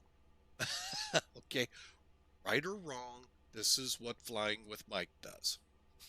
Okay, up here, MDA, I clue in on M, mean sea level or above sea level. That would be the bold number here. DH, I clue in with the brackets for the radar altimeter. So that's above ground level. Both are the same point in the sky. It's just which, what's reading it from. Are we above sea level, or are we at that point above the ground? I'm going to go with above the ground, and this is why I can put 213 in if I want. And I am. And on the approach, we'll try to clue in so you can see how close to 2795 we are when it says minimums.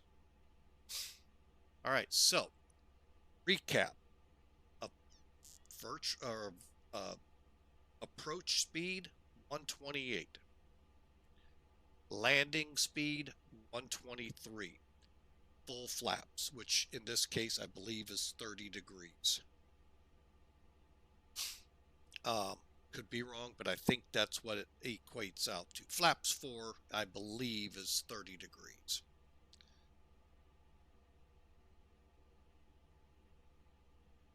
So there you have it, folks. We are now programmed with our speeds. We've done our approach brief to 17. If the localizer goes out, our minimums go, as you would expect, up. We no longer have that glide ability. So the minimums are going to go up. Visibilities can hang out a little bit the same. I don't know what the 60M to 1200, this makes no, the whole this part of the meter part just never makes sense to me, so I try my hardest to stay away from it. But 2880 if we lose the glide slope, and if we lose all of the approach lights, of course, as you would expect, that too will raise you up, but it doesn't over here with the full ILS. So anyway, there you have it, folks.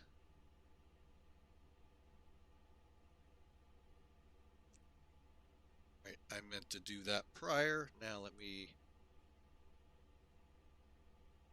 do a quick behind the scenes thing.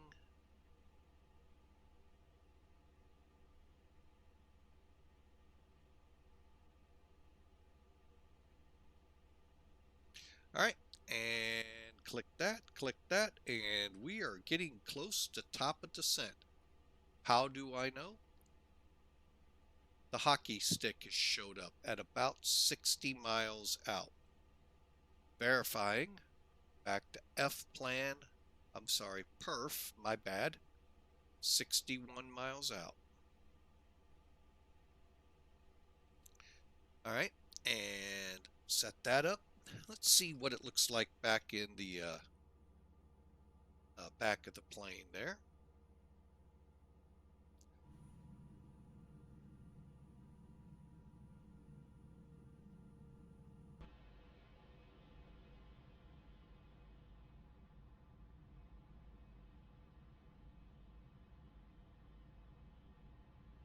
Again, folks, we will be probably on the ground here in about 25 minutes or so, so now is a good time, if you're up for it, you want to just for the fun of it, put in a prediction. What do you think I'm going to make the landing at?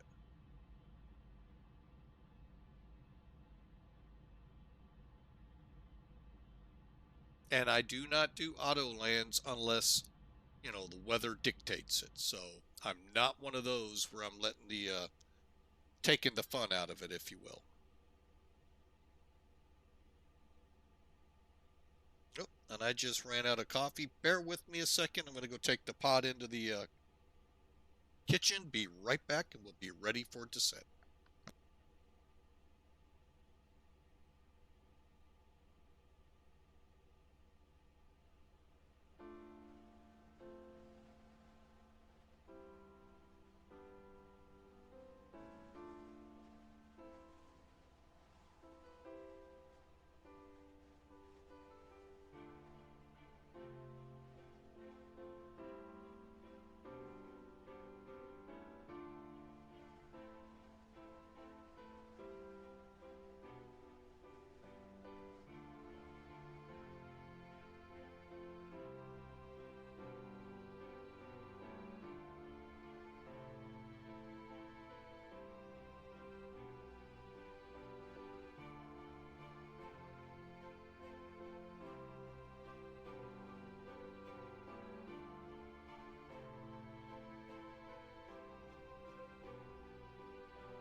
All right, folks, I'm back with you. Sorry about that. Just getting that out so it doesn't blacken the pot there, sitting on the burner.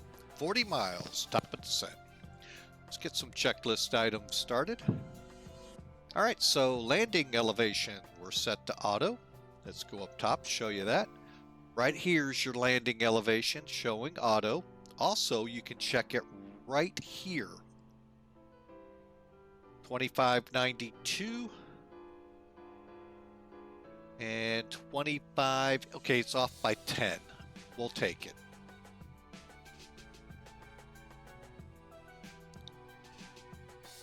All right, and McDo arrival complete, performance and approach complete, flight plan takeoff winds. All right. I don't think, nope, can't go that route.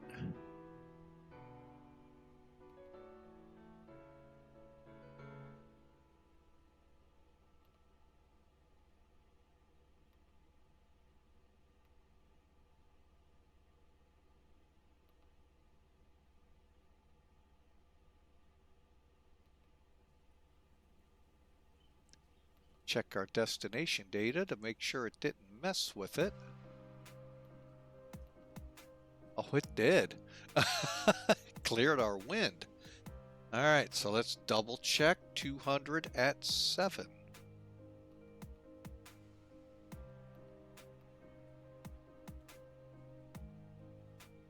And we're good to go.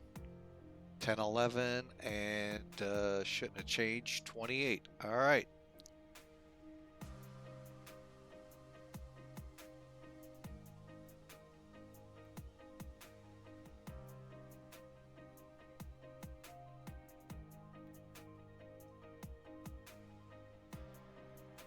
All right.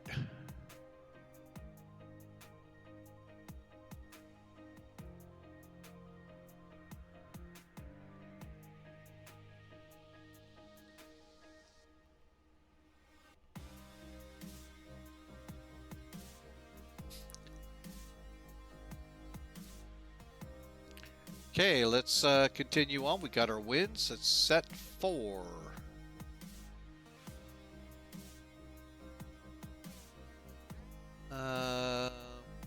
10,000.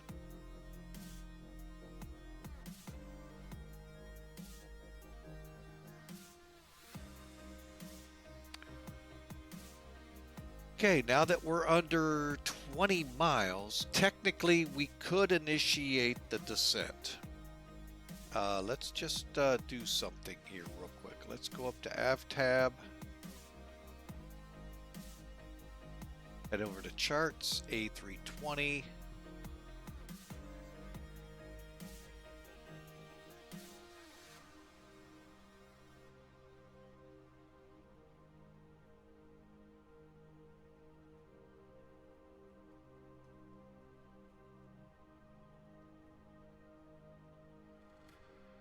All right, 20 miles out. QNH perf page set, INS buttons.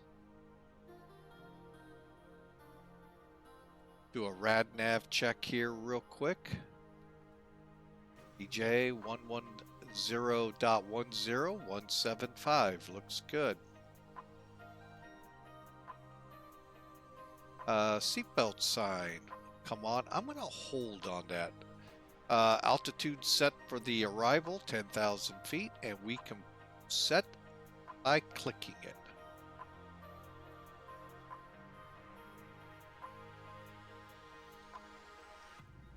And down we go, folks. Down to 700. It's in what's called right now, when you have the dot, a managed descent. Meaning, wherever this green dot is going up the dial right now, when it gets between the lines around the 38, well, whatever it will be then, you're then where the computer says you should be for your descent. Also, this blue crooked line is where that point is. By the way, we have a little shower right off our nose. Let's see what that looks like. I'm not seeing it there. But right off in there is showing some rain on the radar. Yep, no longer. We must have passed it up.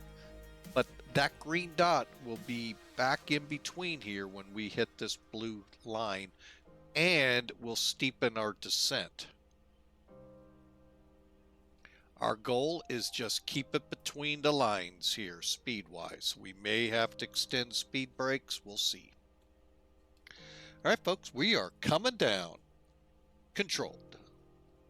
Again, exclamation mark the word predict, a space and a negative number will get you in there for a prediction on what you think we're going to do for the landing, feet per minute wise.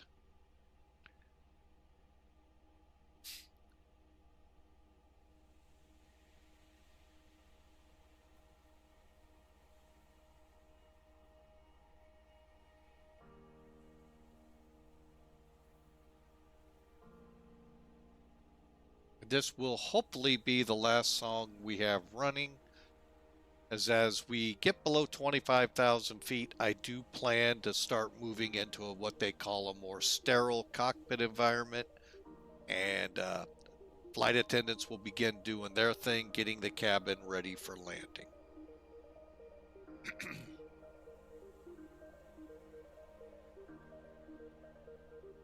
All right, you can see the green dot coming down, how close we are to that blue. Some more rain over here. And you can see it beginning to steepen up.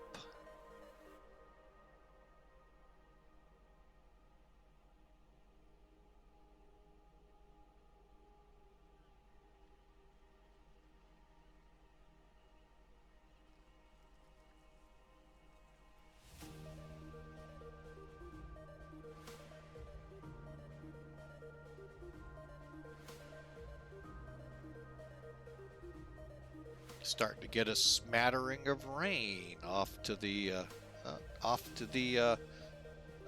south and east of the aircraft. Not going to see it from this side, but oh, got some pretty good showing clouds out there, folks.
And we got some airports over here if we need them. All right, so we're going to go ahead and back this down, go to LS and constraints. This is terrain here. This is weather. So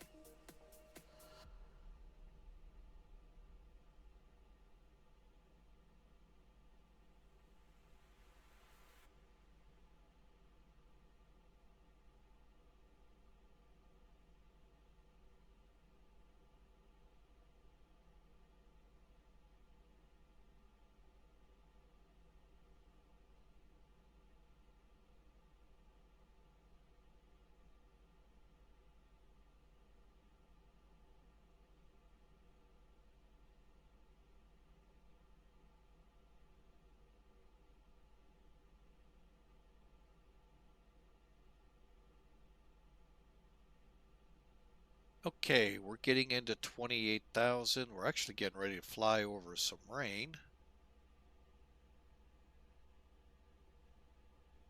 Not the greatest radar systems out there, but just noticed that our speed is actually set close to 300 and we're down under 280, but we're fine. We'll keep it there. It's right at the bottom end of that number, and we'll continue our descent.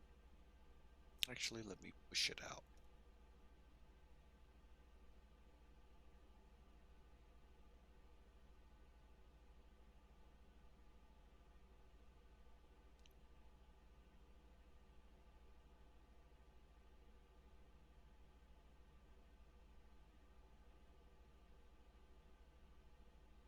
And we didn't go over it, but the minimum safes that we have is 13,000 feet. Doesn't really give me a range, but so long as we keep minimum of 13,000 except for the path we're flying, we'll stay clear of the obstacles below.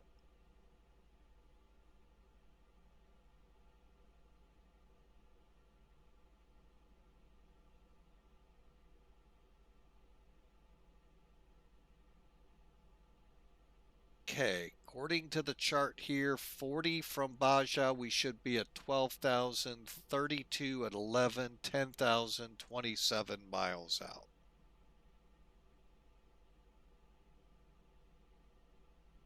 We'll see how we're doing. But that's mostly coming in from the north. There's a lot of high terrain there, so I think we're okay with the direction we're coming in.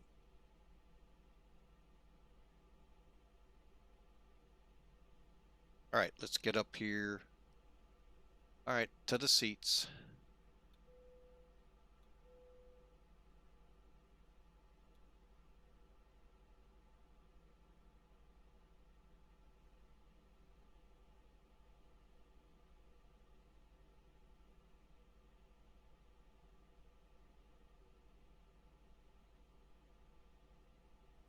And oops, see if I can move that down just a smidge.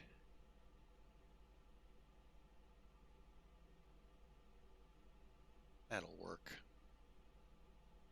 All right, there you go, folks. You get a nice look at the arrival where we're at.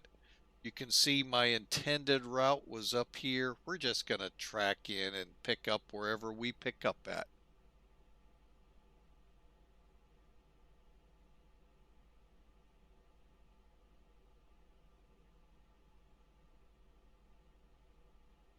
Looks like CI-17. That's what we're headed for. All right, folks, so hope you enjoyed the ride. It was a nice little 2-hour adventure from Mea International over here to Burundi. Not about to really give it a try from Melchior and Ndadaye International. So hope you enjoyed.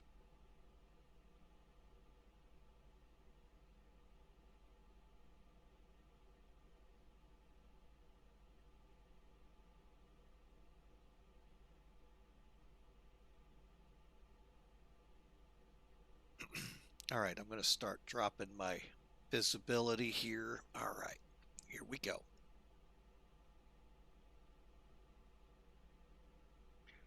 System check.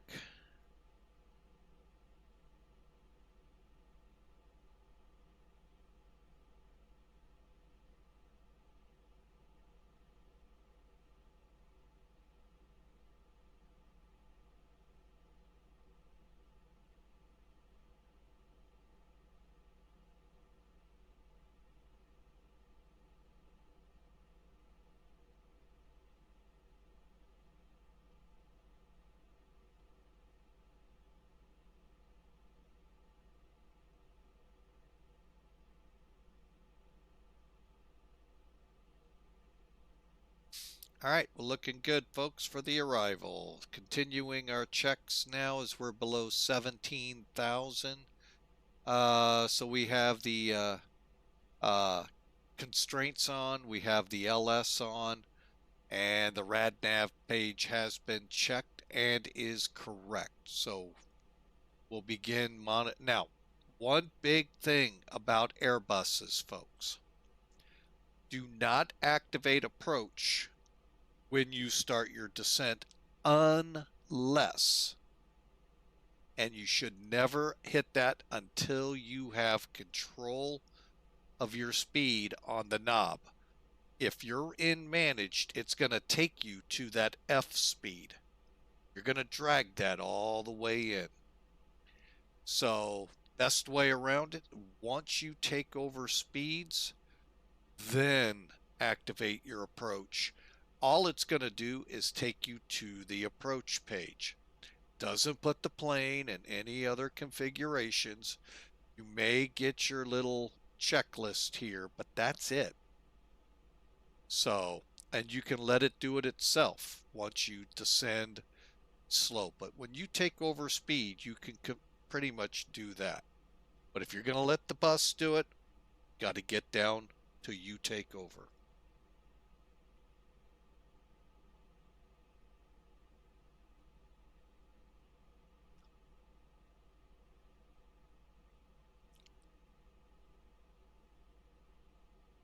All right, we're in the soup.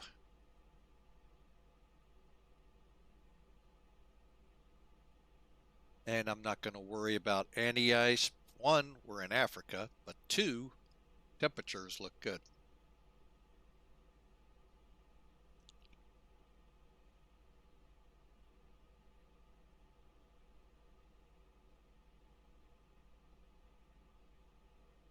And I will probably take over speed a little early.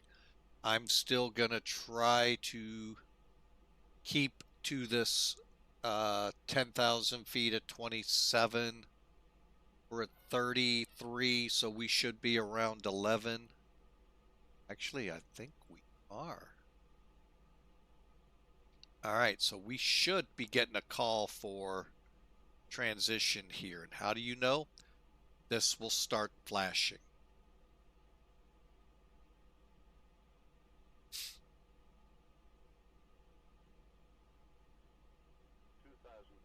Terrain. Terrain. Terrain.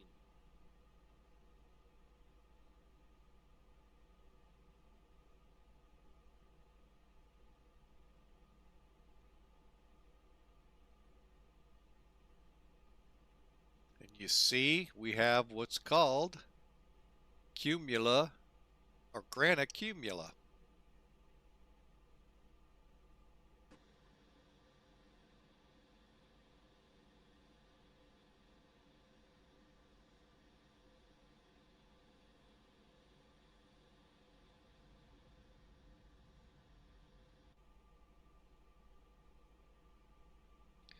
All right, now let's take over speed.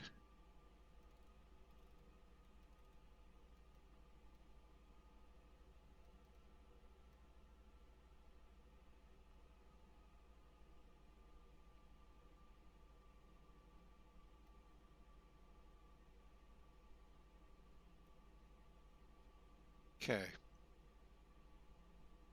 Looks like a good time to start coming down to a little more.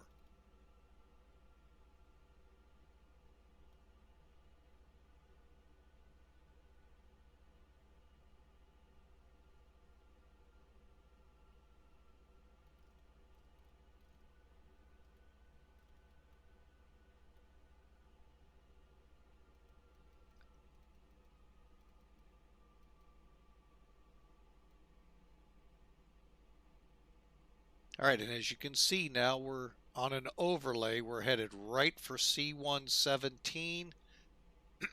Right about here, it's 6,600 feet.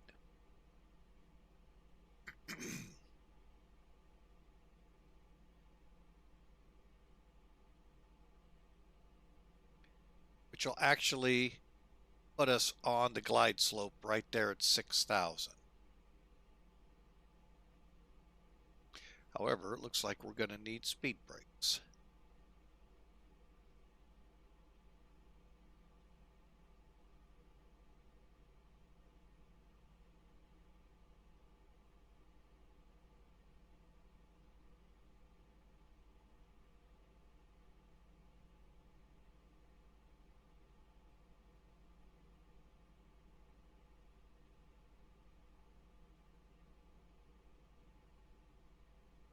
Gonna slow us up. Below 230, I've been told you can deploy the first notch of flaps. I still kind of like to get to that green dot speed. You'll see it here on the tape here in a minute. Green dot will be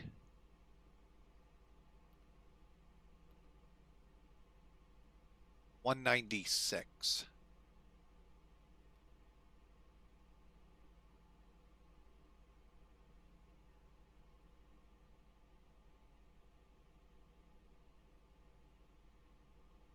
Okay, we don't have the localizer active yet.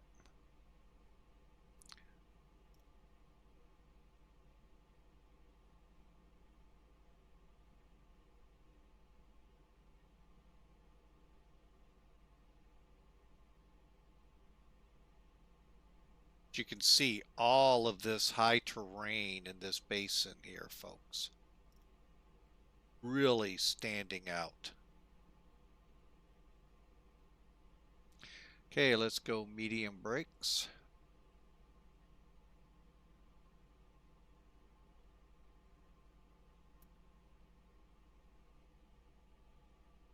Localizer is alive. See the diamond? And there's that green dot speed. Technically, that's when the first notch of flaps, your flap up speed is. I'm going to slow us a little more right now to 200. Hoping the glide slope comes in. If it doesn't, we'll stair step it down.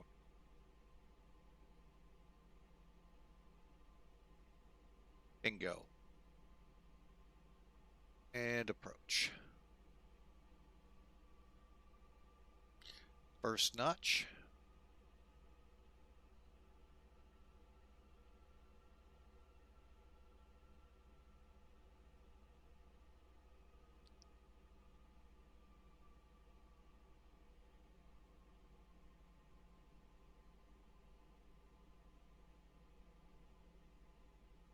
And we're on glide slope.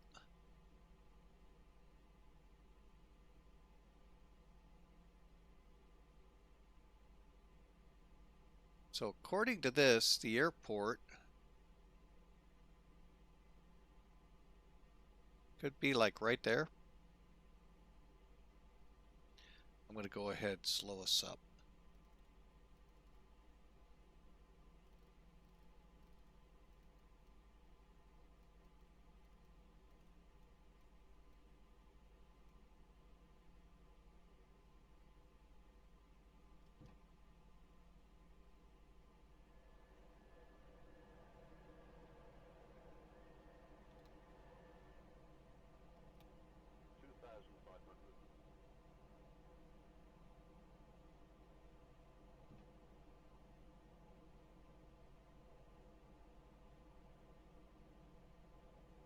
Is not wanting to slow.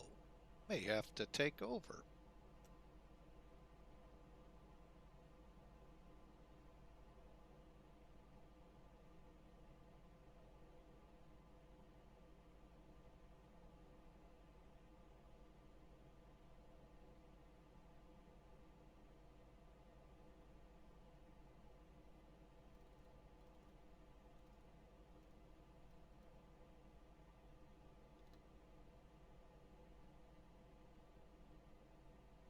Alright, I guess I am going to take over. Alright.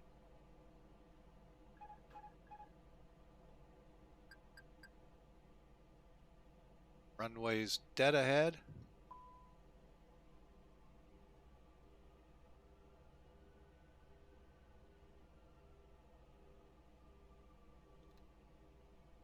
Laps 3.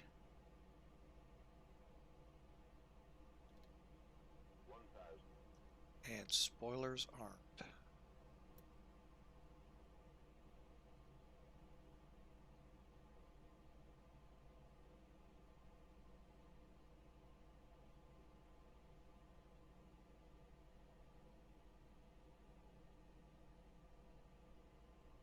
Okay, we're on vertical glide path. I've got the VATSIM in sight.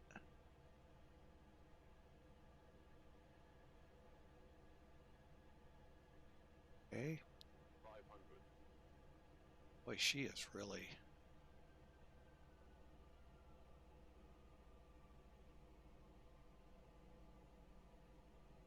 400.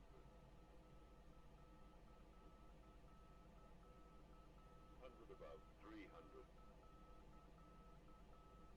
We're stable, folks. We're gonna land. Think rate. Think rate. 100. 50. 40. 30. 20. Retard. 20. 10. 5.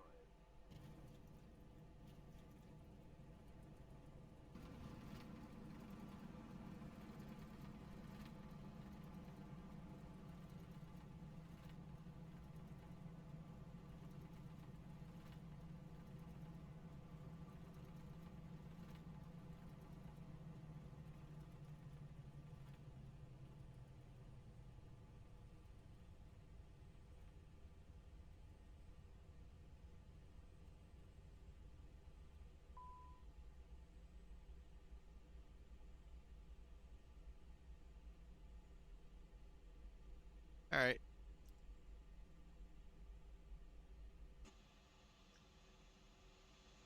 Reversers deployed, then went right back in. Don't know why.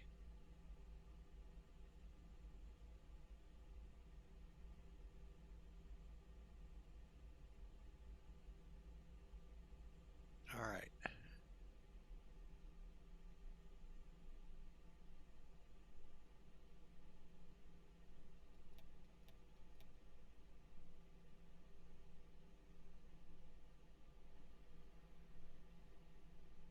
Welcome to Burundi, folks. We're going to head back, enter at Delta, and then look for our parking spot.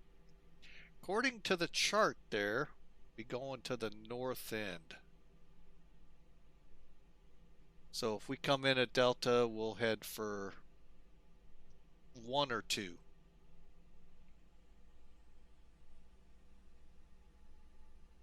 We'll get the brake fan on here in a second.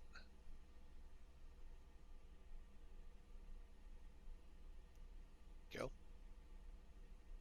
Alright, so we got a little bit of a back taxi to do.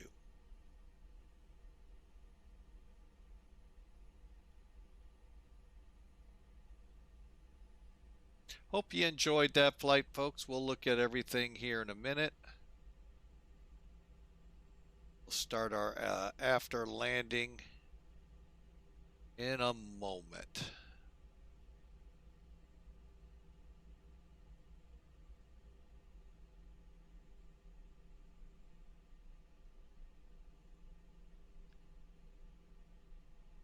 All right, here we come, and we'll just head up to the top there. Looks like the terminal is at the far north end. All right, we're off the runway.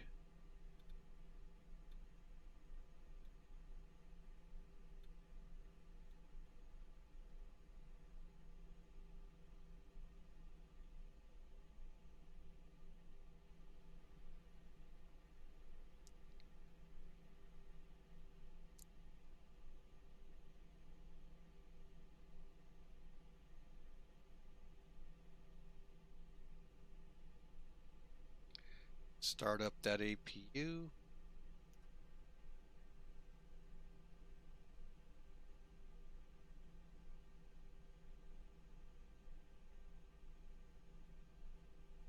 All right, I would say after B, we'll start looking for our parking spot.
All right, brakes are set.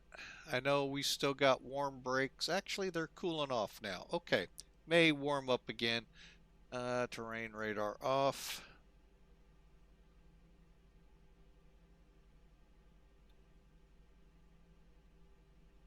Okay, transponder to standby. All right, let me pull the charts away. Let's go through it here. All right, so APU is on, terrain off.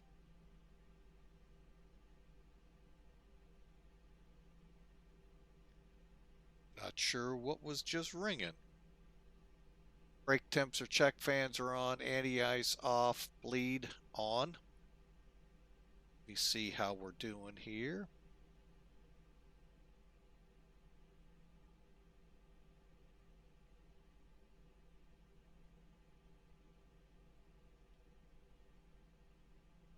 Okay, we're available. So the APU bleed can go on.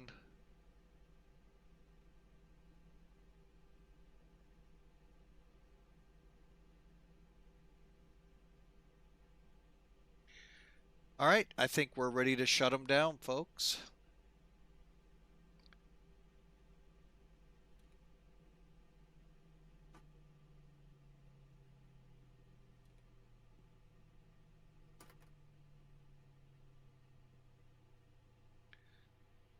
All right.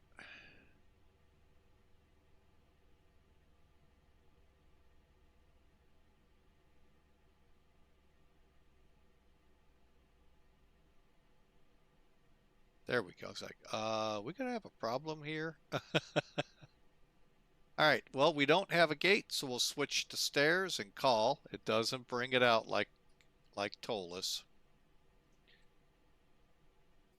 And they just pop in, pop out. All right, there you have it, folks. We're in Burundi. And wow, is all I gotta say. Flight factor still a little bit hard to get the slow down every now and then, but we made it.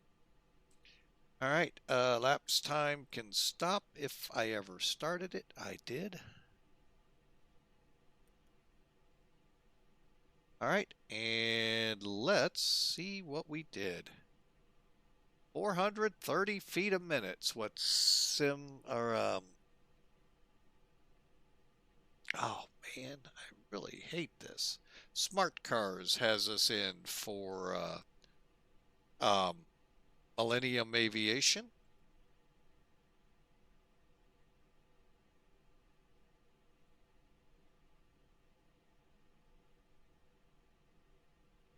All right, and that's been received.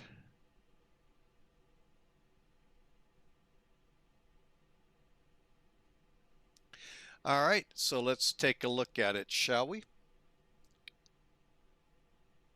Okay, for that we use Sim Toolkit. It's a great tool. Folks, this is the main reason I use Sim Toolkit. It is just great information to help you through it all. Let me pull SimBrief out of there. All right, so they got us at 372. I got a feeling Hawker got that one right. Let me find my where to go.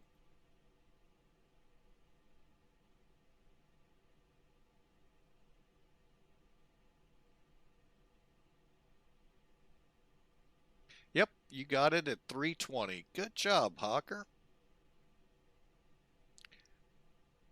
All right, so we've got Bad Attitude in the audience. Also, Matt 1997. Hey, welcome in. Thanks for being a part today. All right, so Sim Toolkit. Let's go ahead first, finish the flight.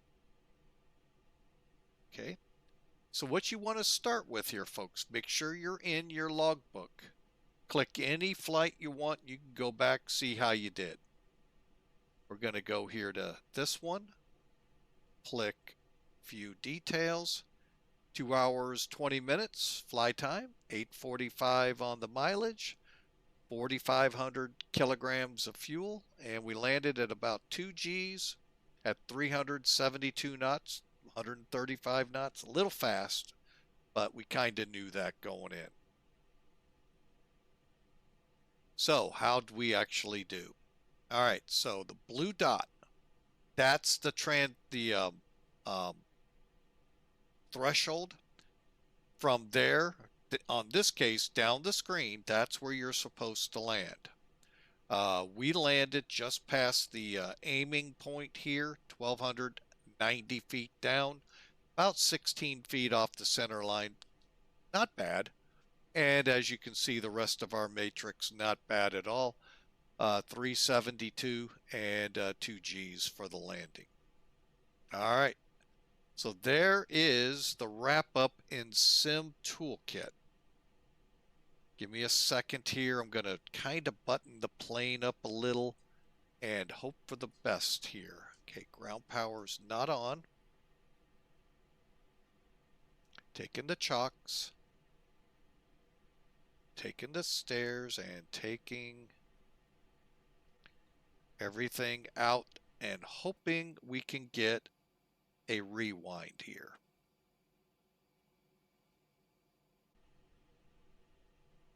All right, here we go. Okay, everything is buttoned up.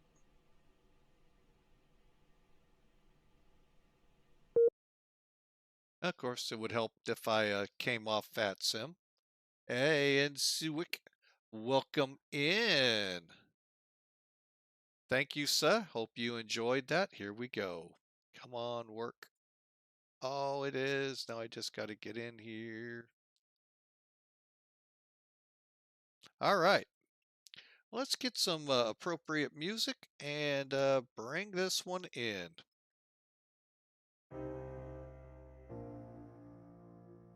Nice lightning ahead of us.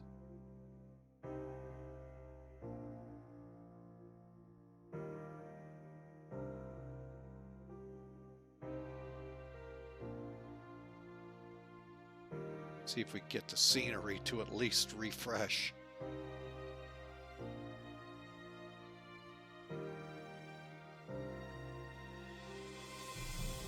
Just ahead of a storm. That's because they knew Flying with Mike was coming in.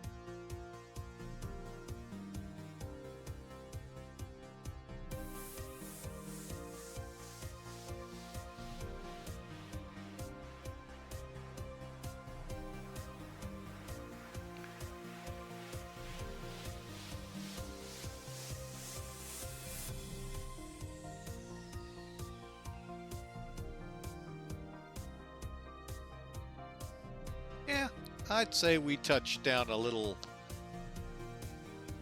more than a gentle thud. But you know what? That looks still pretty good. Let's take a look at it from Hawker's favorite vantage point.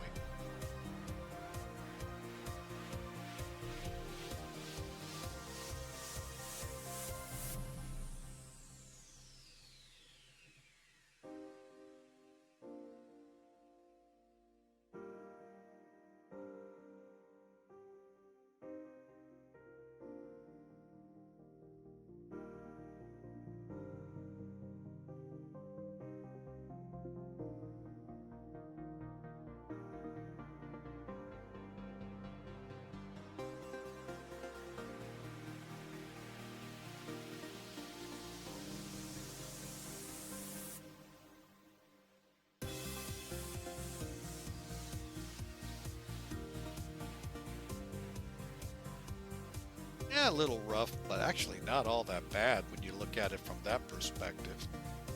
Which is the person paying for the ticket. That was not bad at all. Let's look out this side and see what we got.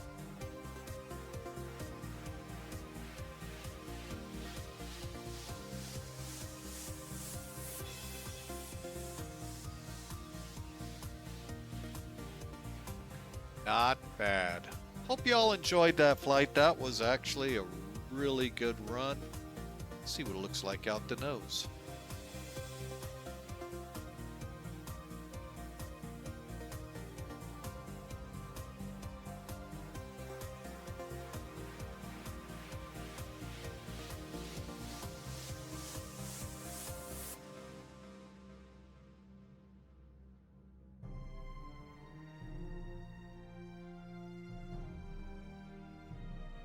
And from the tower.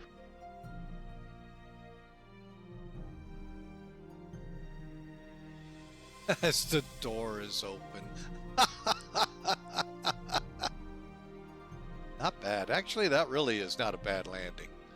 That was great, the door being open. All right, folks. I really hope you enjoyed that ride from Maya. We had a great time. 2 hours flight time, and enjoyed every minute of it, folks. Hope you did too. Let me return us to the ramp in real time.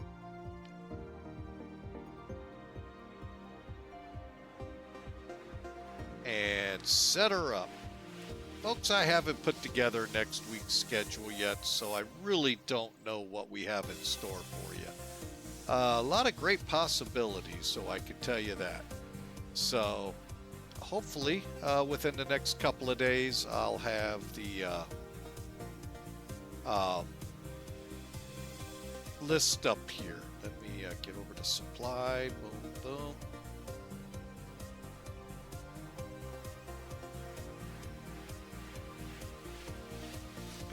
So there you have it, folks. We are on the deck here.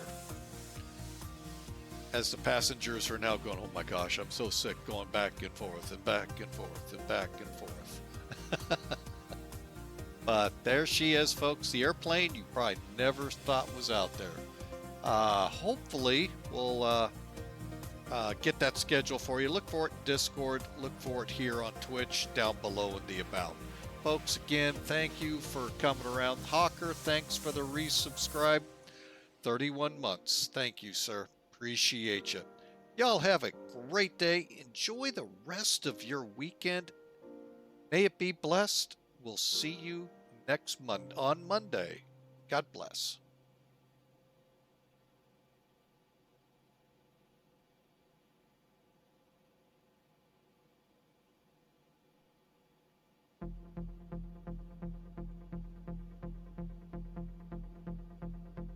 And Int'l, hope to see you next time. Thank you so much. And everyone, hey, if you like what you saw, I'd love for you to smash that follow button. Join us.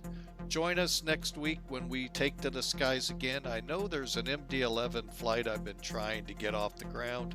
We talked about it in the beginning about the problems with better pushback.